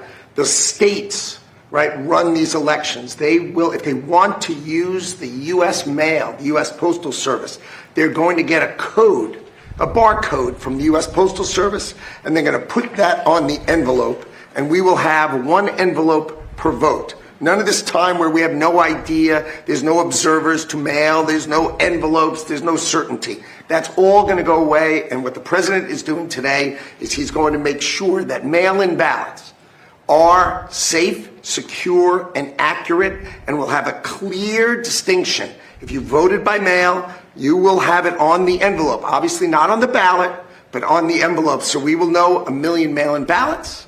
There'll be 1 million envelopes, and you'll be able to know exactly, correctly, that citizens voted. I'll take that. So there's the mechanics: track every mail ballot, kill the chaos Democrats have hidden behind for years. Next, the conversation turns to why the MAGA base never let go of 2020, with fresh focus on Zuckerberg money and county election officials. Here it is, how a secret group of people were able to overthrow the United States government on November 3rd, 2020, financed by Mark Zuckerberg. I want to ask about if you've changed position on what happened in the 2020 election. Oh, I think it was rigged. You think it was rigged? Yeah, I know more now than I did then. All you have to do is in February of 2021, there was a Time magazine article that was published, and it was about Mark Zuckerberg investing $500 million in a Get Out the Democrat Vote campaign. And they focused on the swing states, Wisconsin, Minnesota, Michigan, Pennsylvania, Georgia, Arizona, and they focused, and what they did is they basically did what I would refer to as agency capture, and they went in and they captured the county clerks and the secretaries of states in these states, and they basically said, we have a Get Out the Vote campaign program, and if you will implement it exactly the way that we say that you must implement it, we will give you massive amounts of money to run your elections. Mm-hmm. But if you do not run it the way that we say, then we can claw all that money back. Well, think about it. If you're a small county in Wisconsin and you get $300,000 from Mark Zuckerberg's foundation to make sure that there are drop boxes in your Democrat-heavy areas, that there are that you've got an RV going around and hauling people into the polling places to vote. When you do that, if you do not carry out, you take that money, you sign that contract, and you do not do exactly what that foundation said, you were going to have to use public money to pay it back, you most likely would have ended up in prison. I mean, that's just one example of the way that the election was rigged. The Mark Zuckerberg money was huge. $500 million concentrated in Democrat counties for the purpose of getting out the Democrat vote. How do you know it was to get the Democrat vote out? Because how does it exactly do? What are the mechanics of that, of how it functioned? You just have to read the article. Okay. And what the article does is it lays it out, and the title is something along the lines of how a secret group of people were able to save the 2020 election, meaning how were they able to get Joe Biden elected. Mm-hmm. I remember when that came out. So it is out the playbook. Private cash, captured election offices, and mail ballots nobody seemed to audit. Now Trump brings it back to the president, saying U.S. attorneys are already digging into California's late counting mess. Trump announcing U.S. attorneys are investigating California's election fraud, cheating, and late mail-in counting. The shaft. And he did, Spencer Pratt, he did really pretty damn well. And they threw him out. And it was happening to Steve Hilton, and I went on a tear. And they said it was going to be 2 weeks, and they'll know about Hilton, whether or not he's going to make it. I went on such a tear that they approved it immediately. They approved Steve. It's such a rigged deal. It's so crazy. They approved him so fast because everybody was watching. And he was leading, and it was leading by a lot, and you saw his lead was dissipating rapidly. They were taking it away from him just like they took it away from the kid. And I went on a tear. And by the way, we have the U.S. attorneys looking at it. And the 2 weeks said all of a sudden, we have a surprise. Steve Hilton won. And he did win. But they were going to take it away shortly. They were going to take it away over a 2 week period. You know, they announced that they wouldn't have the results for a week to 2 weeks. All of a sudden, they approved Steve Hilton. But Iran. It's a rigged election. Yeah. Okay, but let's get back to Iran. I shouldn't have brought that up. But how do you feel about Iran? But let's get back. Let's get back. I just want to say to the So Trump says California got caught because this time people are watching and federal investigators are now on it. Even CNN has to admit the crackdown's real, with USPS threatening to stop handing ballots for states that refuse to hand over voter rolls. Jake Tapper posting, Postal Service won't deliver mail ballots for states that don't hand over voter lists under plan for Trump directive. So that's the panic point for the left, the same mail system they relied on now demands accountability. And in California, voters say abuse is already showing up in black and white rejection letters tied to disputed signatures. Donnie Cope says tens of thousands of Spencer Pratt voters are now receiving rejection letters from the county clerk saying their ballots were not counted due to signature irregularities. Yet Governor Gavin Newsom just passed legislation that will make it illegal for anyone conducting oversight to contest signatures that they deem fraudulent. Democrats allow ballots to be signed with an X, an A minus, or a smiley face to pass and count, but all of a sudden only Republican signatures are being flagged for irregularities, rejected, and not counted. One of these California Republican voters said that his signature has been on file for over 20 years, never been an issue until he voted for Spencer Pratt. Nithya Raman has beaten Spencer Pratt by less than 3,000 votes. There are at least 18,000 Pratt voters who received this letter saying their votes were rejected. So take a closer look. This is what is being sent out to people. Signature verification, return options, attention, voter action required. So the ballot cure notices are exactly why conservatives say the system gets weaponized when Republicans start winning. Next, we go back to the Trump order itself. New USPS standards for approved envelopes, barcodes, and a federal ballot mail portal. USPS has proposed new regulations for mail-in ballots under President Trump's Executive Order 14399, requiring USPS-approved envelopes with election mail logo and intelligent mail barcodes on outbound and return envelopes, along with submission of ballot mailing and participation data through federal ballot mail portal to track and associate ballot mailings with official election records. So the tracking system, the barcodes, the data trail, Trump wants it all locked in. Now he says ties it all together with the Save America Act, photo ID, proof of citizenship, and major limits on mail-in voting. We put in today, as you know, about Save America, the Save America Act. I don't know, someday the Senate and the House will get it done, although I must tell you the House has approved it about 3 times already. Save America Act right here. We have, everybody can see that. And then we'll talk about clean, beautiful coal. You're not allowed to say coal within the Trump administration unless it's preceded by the words clean, beautiful. Complicates our life, but it's good, right, Chris, wherever you may be? It is clean and beautiful. I'll tell you, it's effective. So the Save America Act is all voters must show photo ID.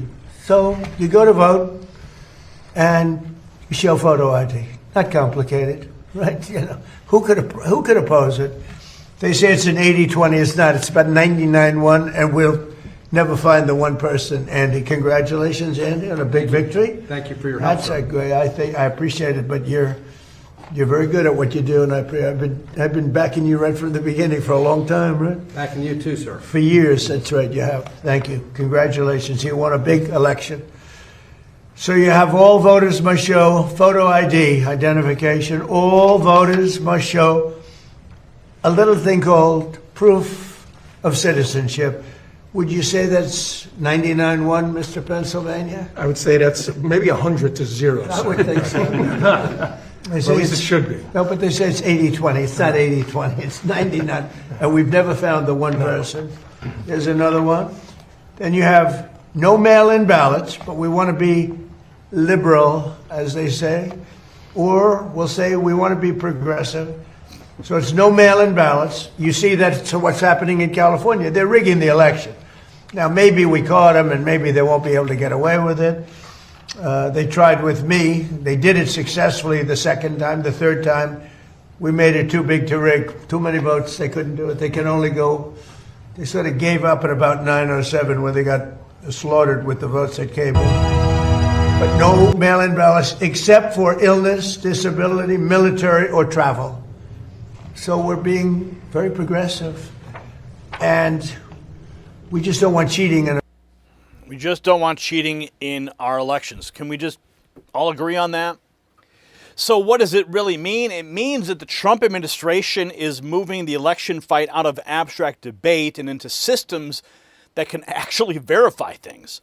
Citizenship databases, USPS barcodes, ballot flow monitoring, one envelope per vote, clean voter rolls. See, that's not radical. That's called running an honest country. When you pair those reforms with what voters are seeing in California, delayed counting, rejection letters, signature disputes, and public suspicion, election integrity advocates believe they finally have a clear, emotional, real-world example the average American can grasp in seconds. That's why the Save America Act keeps surfacing as the destination. California is not the whole story, it's the demonstration. And President Trump is turning that demonstration into a national reform agenda. So the bottom line, this is bigger than one race or a country or a candidate. The Trump administration is building a simple message the American people can understand immediately. If banks verify identity, if airports verify identity, if federal benefits require verification, then voting in the United States of America should absolutely require verification too. Democrats are panicking because the old playbook depends on confusion, delay, and blind trust in broken systems. President Trump is doing the opposite. He's demanding records, tracking, citizenship checks, and accountability. That is how you rebuild faith in elections. And once the public sees a visible example like California, the argument stops being theoretical. It becomes undeniable common sense. If you agree that every legal vote should count and only legal votes should count, share this video, subscribe, and comment below. Yes or no, should states be required to verify citizenship and use trackable mail ballot systems before any federal election? Let's have a conversation, and let's stay connected. Thousands of patriots before you have already texted the words raw feed to 844-840-4963. That is the secret number we set up to do away with the missed notifications that never arrive from YouTube. One text message a night, direct from me to you, so you stay in the loop. You get the inside scoop when the notifications and the algorithm decide otherwise. And let's celebrate America 250, shall we? So much to celebrate as our great republic turns 250 years old. Check out the merch shelf below this video or shop.nextnewsnetwork.com.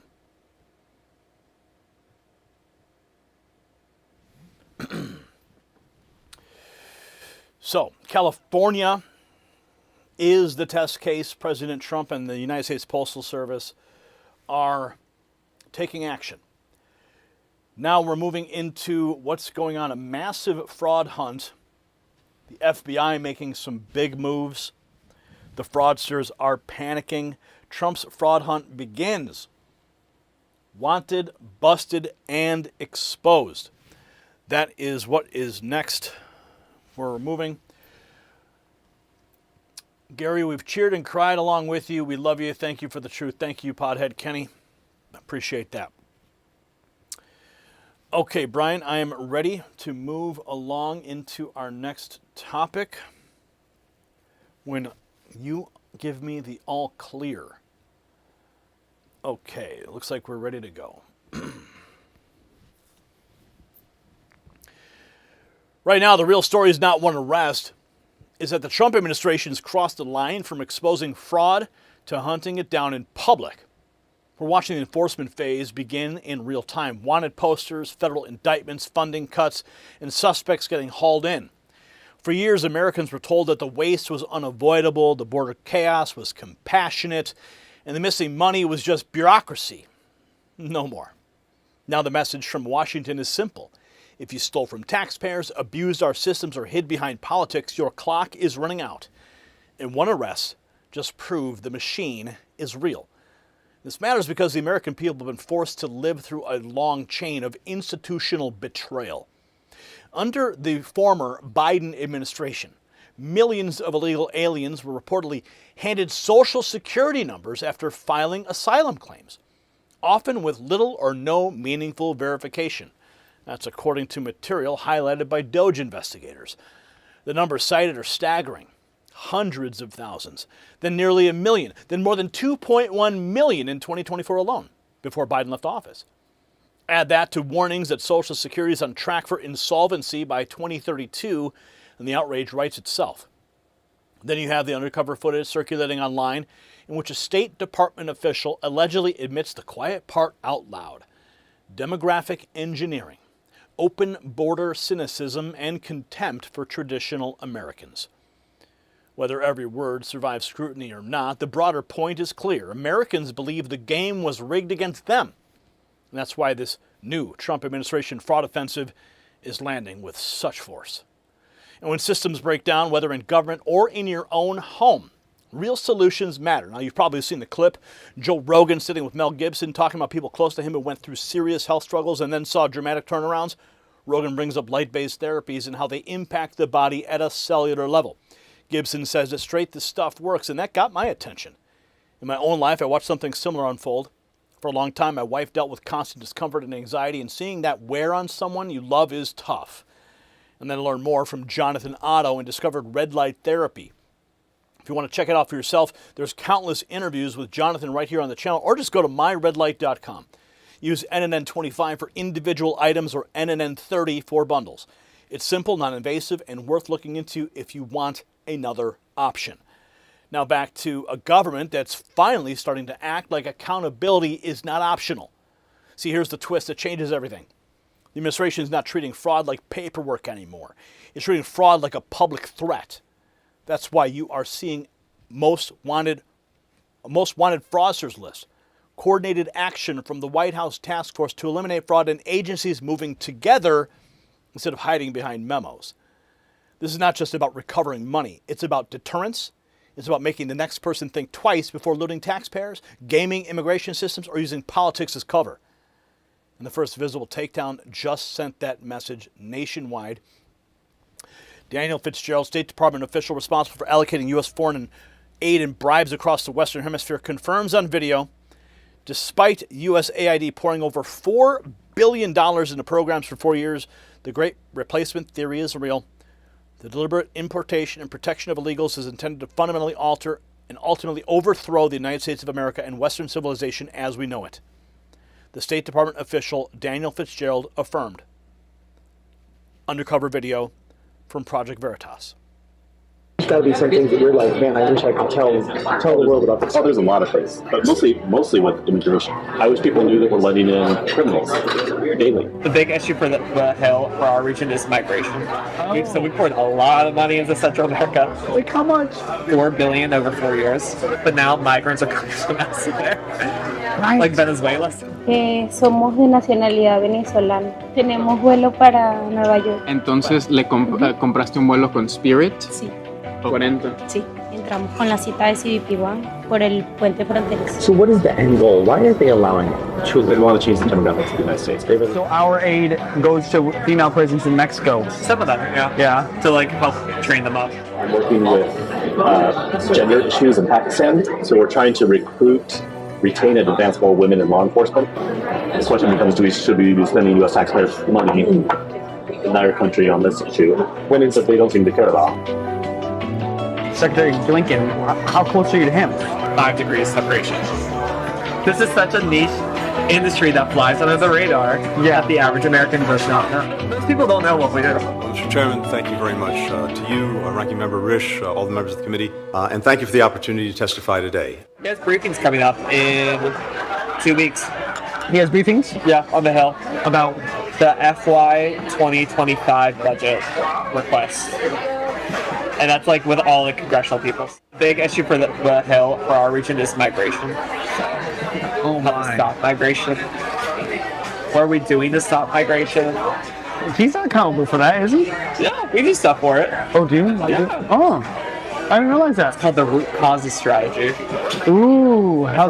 It's giving money to support and help people at where the origins of the migrants are, so they feel like they can stay there instead of migrating out. So it's Central America, basically. It's what? It's basically Central America, like support and development. Oh. So we poured a lot of money into Central America.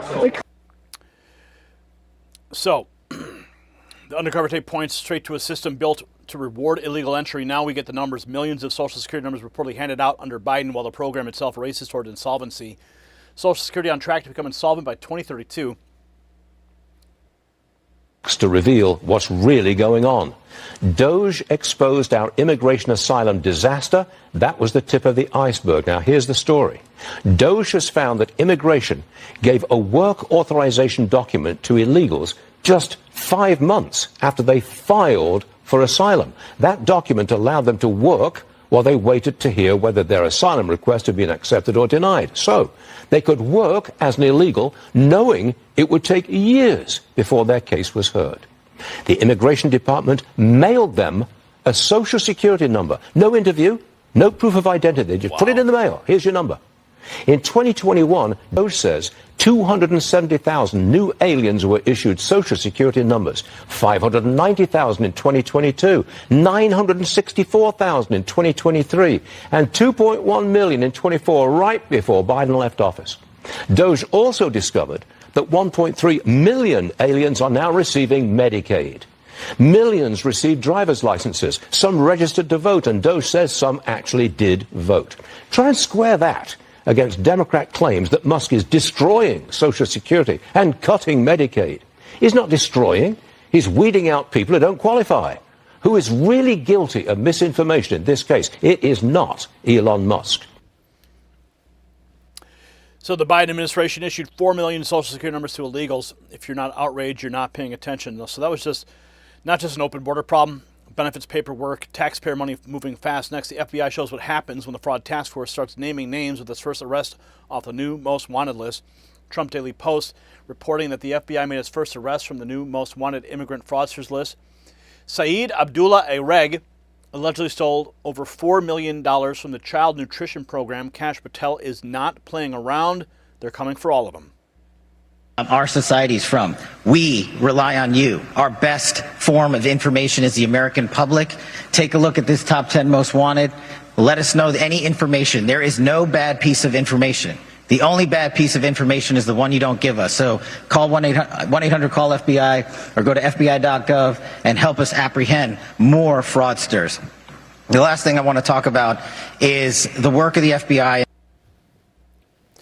So the first takedown put the whole country on notice. Now Kash Patel lays out exactly who Saeed Abdullah Areg is and how prosecutors say more than $4 million meant for hungry kids was looted. Now in custody, first ever arrest of the most wanted fraudsters since the White House Task Force to Eliminate Fraud released our most wanted fraudsters list last week. He just landed in Minneapolis, taken into custody after turning himself in. He's been wanted on federal charges since 2024. Stole over $4 million from the federal child nutrition program in Minneapolis during COVID from 20 to 21. Allegedly falsely claimed to have served meals to children in need, claiming fake reimbursements from the government, and then laundered the money through foreign accounts to fund a lavish lifestyle. Charged with conspiracy to commit wire fraud, and money laundering. When Vice President Vance led the way for the most wanted fraudsters list through the White House and White House Fraud Task Force, this was exactly the righteous goal the task force had in mind: to bring to justice all those who've stolen money from hardworking American taxpayers. This historic result is only the beginning, and let it be a message to any fraudster who takes advantage of America. This team will find you. So there he is. There's the most wanted fraudster who has now surrendered.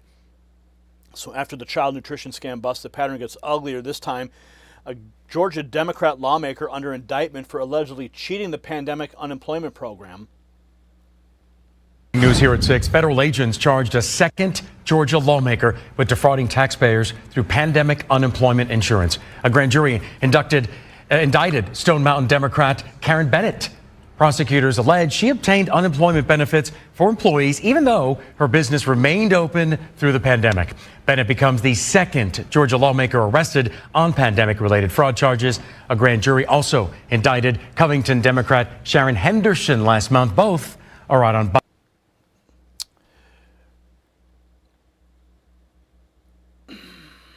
So the fraud trail doesn't stop at one blue state. Shifting west, the Trump administration now yanking tens of millions from Los Angeles Democrats' homeless machine over alleged waste, abuse, and failed controls. They're defunding tens of millions of dollars from the LA homeless program after rampant fraud. Long overdue. The government is cutting off tens of millions in federal funding from LA's homeless program over what it calls mismanagement and lack of safeguards against potential fraud. David Spunt live at the Justice Department. Hi, David.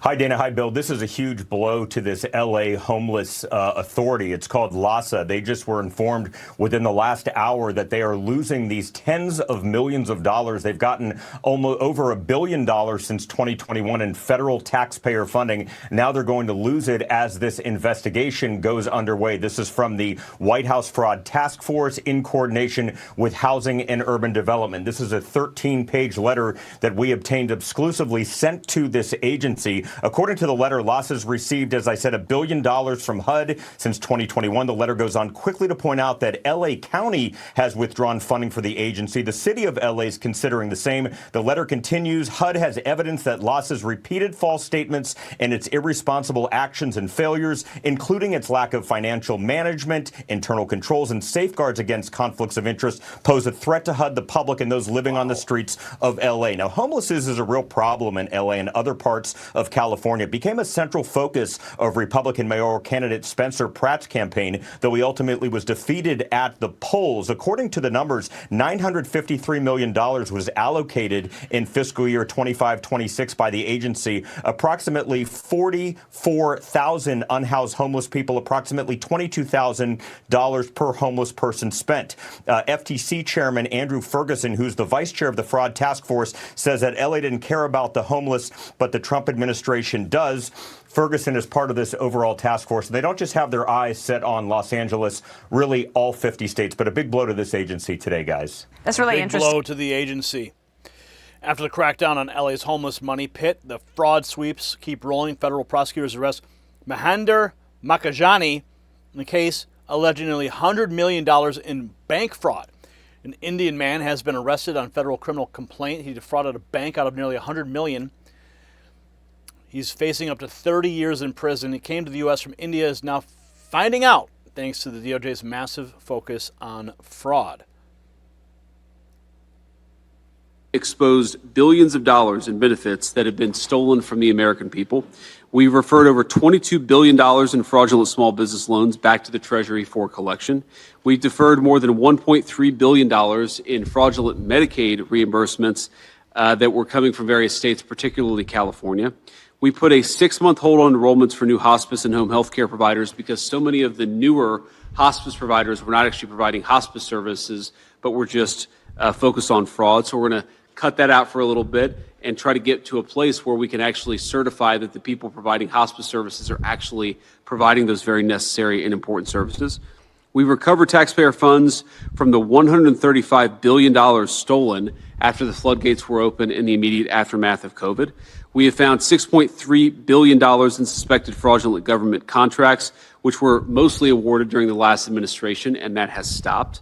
And finally, we blocked $60 million in student aid fraud that should have gone to young people trying to get an education, but instead we're going to fraudsters. And I think the theme here of the Anti-Fraud Task Force up to this point has really been that we're protecting two classes of victims here. We're protecting the American taxpayers who shouldn't have their money stolen by fraudsters. And of course, we're protecting the people who need these services. Fraud. So there you have it. So the biggest takeaway, the fraud is no longer being presented as a scattered set of bad cases. The Trump administration is framing it as one national integrity crisis, and then it's building a public-facing enforcement apparatus to answer it. Look at the pattern. HUD moves against Los Angeles homeless funding over alleged abuse. FBI Director Kash Patel announces the first most wanted fraudster in custody. A Georgia Democrat gets indicted over alleged pandemic unemployment fraud. Federal prosecutors bring a major bank fraud case in California. These are different sectors, different states, different defendants, but one message: no immunity. Not for nonprofits, not for political insiders, not for foreign-born scammers, and not for anyone who thought the system was too weak or too corrupt to fight back. And that's why this moment matters. You see, for years, the ruling class acted like fraud was just background noise, like Americans should shrug while their money vanished, their borders collapsed, and their institutions lost credibility. President Trump and Vice President J.D. Vance are sending the opposite signal. The era of excuses is over. The first arrest from the most wanted fraudster list is symbolic, yes, but symbols matter. It tells the country the effort is real. It tells criminals that publicity is now part of the punishment, and it tells honest Americans that someone is finally defending them. If this pace continues, the deterrent effect alone could save taxpayers billions while restoring confidence in systems that Democrats helped wreck during the previous administration. Share this report everywhere. Comment below with one word, accountability, and answer this yes or no question. Do you believe the Trump administration should expand the most wanted fraudster model to immigration fraud, Medicaid fraud, and election-related fraud next? Let's have a conversation, and let's stay connected. Thousands of patriots before you have already texted the words raw feed to 844-840-4963. We're bypassing the algorithm. We're cutting out the middleman, going direct to you with the news you depend on. Make sure you get connected to get the insider information that we send out every single night. And so much winning, it's time to celebrate. America 250 around the corner. Go to shop.nextnewsnetwork.com or check out the merch shelf below this video, and let's celebrate America together.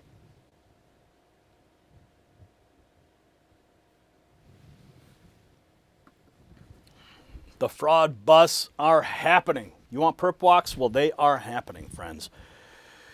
Okay, so we've got more news coming to you.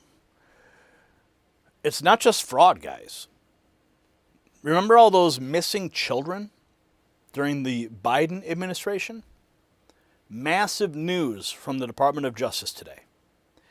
We're going to bring you all the details from the press conference that was held, and it is absolutely stunning, and it's heartbreaking at the same time. Some of the accounts you're about to hear, heart-wrenching.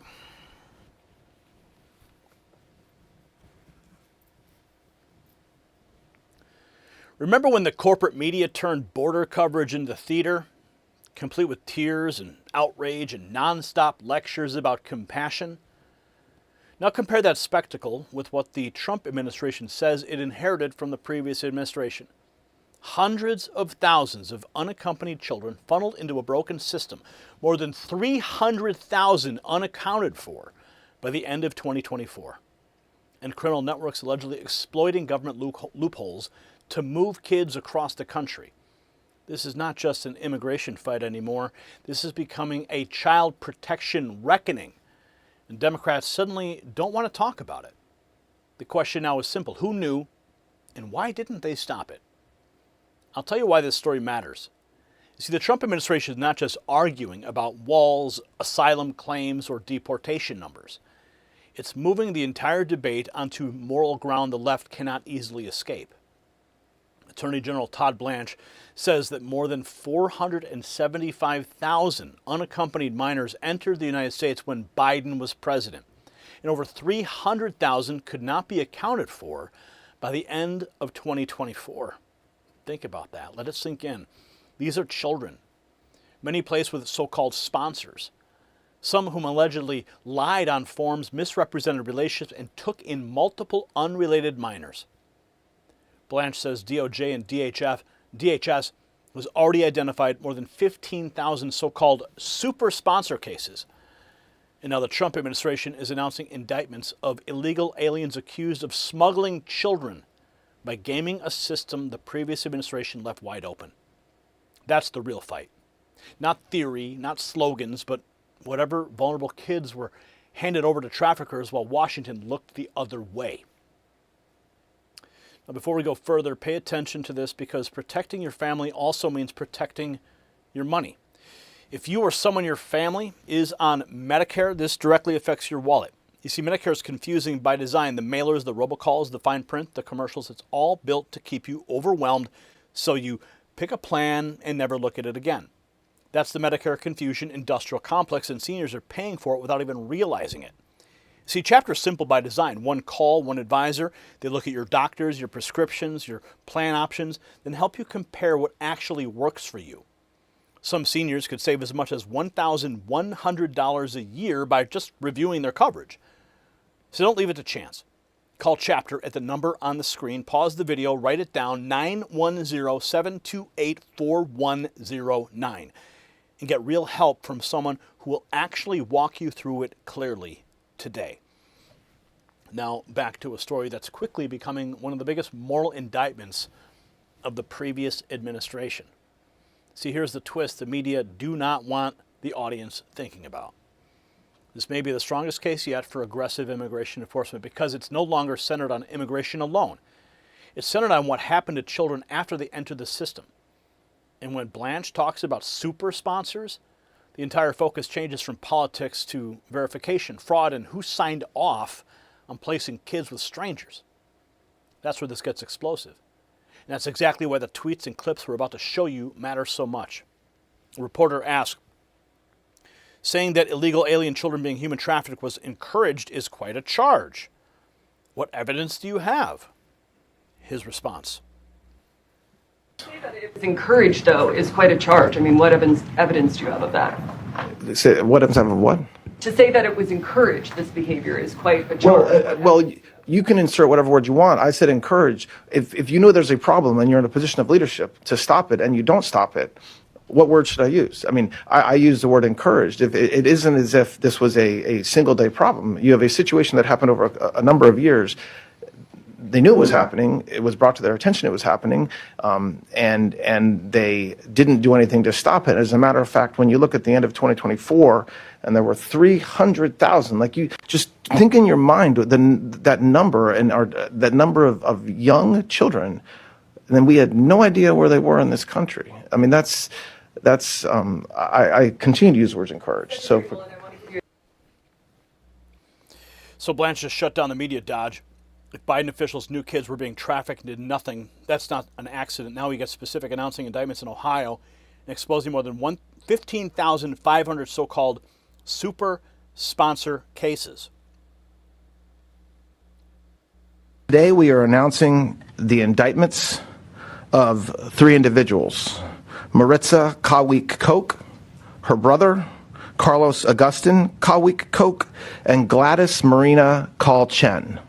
This was out of the Northern District of Ohio. All 3 are illegal aliens from Guatemala who allegedly took part in a wide-ranging conspiracy to smuggle more than a dozen children into the United States by scamming the system and exploiting the loopholes created by the last administration. This is one example, one indictment, but it is not unique. There are over 15,500 super sponsor cases that we have identified along with DHS. And again, these super sponsor cases are when somebody sponsors more than 3 children, unrelated, and they're unaccompanied minors that come in the United States. I also want to announce today from the same district in Ohio, the Northern District, the sentencing of another criminal illegal alien who was convicted, also from Guatemala. He was a 27-year-old man who came to the United States, smuggled in a 14-year-old child by submitting false paperwork and lying on the forms, claiming to be her brother, proceeded to sexually assault this young woman. And these 2 cases, while only 2, help explain how what was going on is really the stuff of nightmares. Now, these charges brought by the Department of Justice show the important partnership between HHS and DHS and with the Department of Justice. All of us are going after those who illegally brought children to this country. So the Ohio indictments show the scheme in action. Next, Blanche lays out the bigger number. The press can't spin away. 475,000 migrant children came in under Biden. More than 300,000 were still unaccounted for by the end of 2024. Open border policies threaten the security of our nation and put countless lives at risk. Under President Trump's leadership, the Department of Justice is working alongside HHS and DHS to secure the border and protect American communities.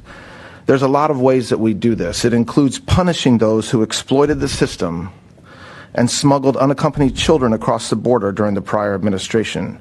More than 475,000 unaccompanied children entered the United States during the Biden administration.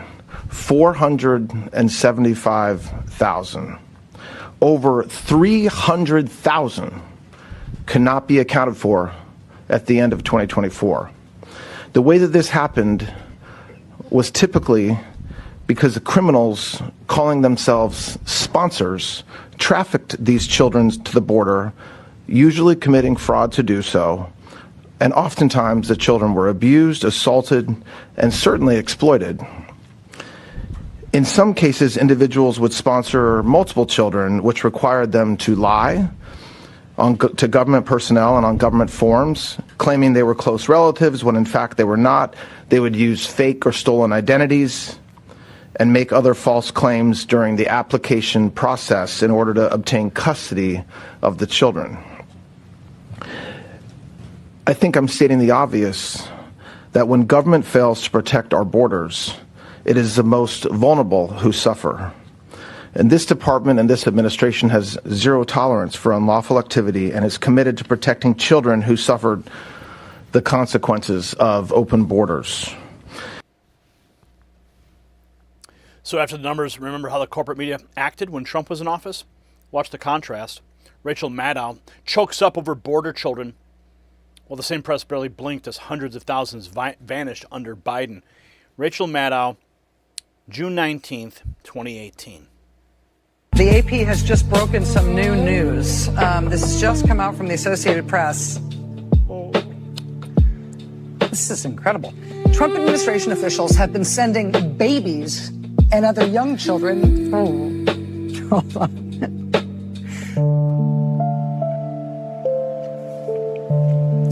To at least 3.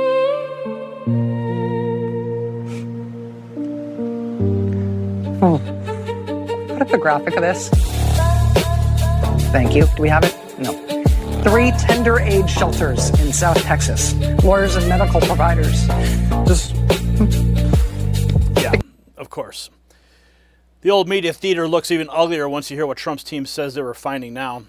Next, Mark Wayne Mullen reveals how many children have been located so far in the horrific abuse report cited as sanctuary cities. This is really heartbreaking, guys. This is real heartbreaking news. Of the worst.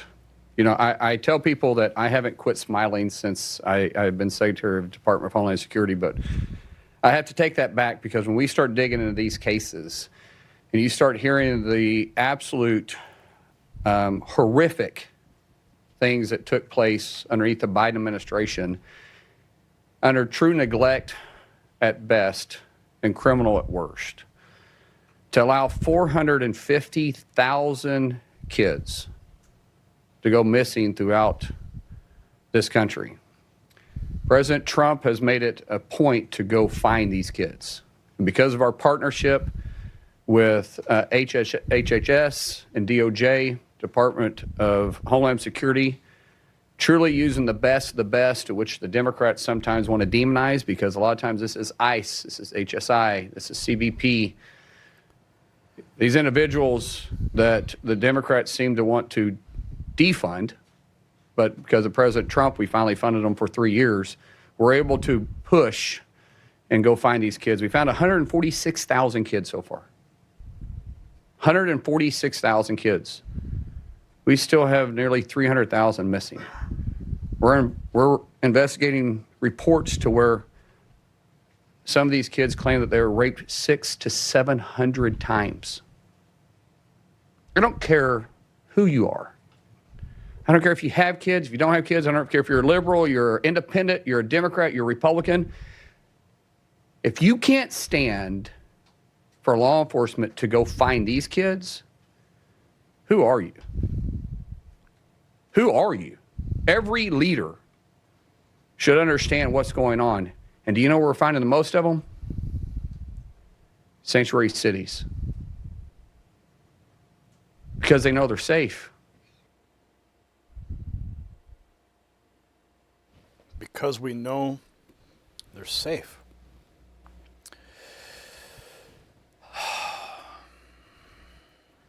So what does it mean? It means that President Trump and his team have found the argument that cuts through the noise.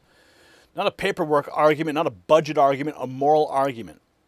If the government knew children were being funneled into fraud, abuse, and trafficking pipelines and failed to stop it, then this is not a policy disagreement. It's an accountability scandal. That's why Blanche pushed back so hard when a reporter challenged his word choice. His point was simple. If leaders knew there was a problem, had the power to stop it, and did nothing, what else do you call it? The Trump administration is turning that failure into a full investigation with indictments, sponsored scrutiny, and interagency action. Democrats cannot chant slogans their way out of those facts. So the old argument was about whether America should enforce the border. The new argument is much more devastating for the left. What happened to these children? Who signed the forms? Who approved the placements? And why were warnings ignored?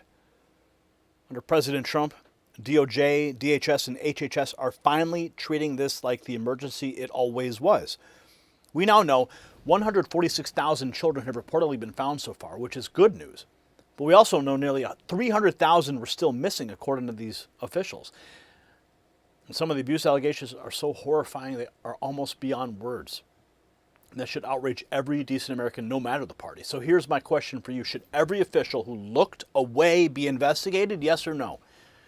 Drop your answer in the comments. Share this report everywhere. And if you want more coverage the corporate press will never give you, subscribe to Next News. But most importantly, text the 2 words you see on your screen right there, raw feed, to 844-840-4963.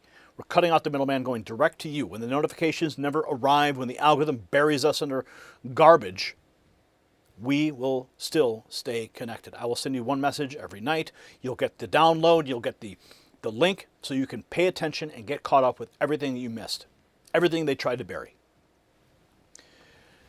Celebrate America 250. It's right around the corner. Check out the merch shelf below this video or simply go to shop.nextnewsnetwork.com.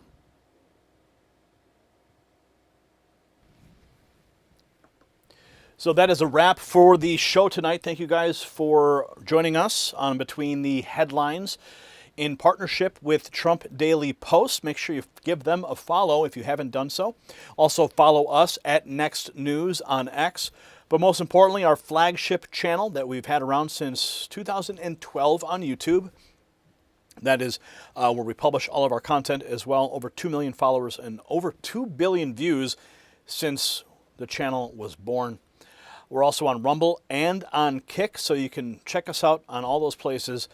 And we'll see you tomorrow. We'll probably have an earlier show. I will be in Washington this weekend, checking out all the festivities of America 250. So keep your eyes open for some reporting on that front as I bring you the real news from the ground. We'll see you all tomorrow. Good night, and God bless.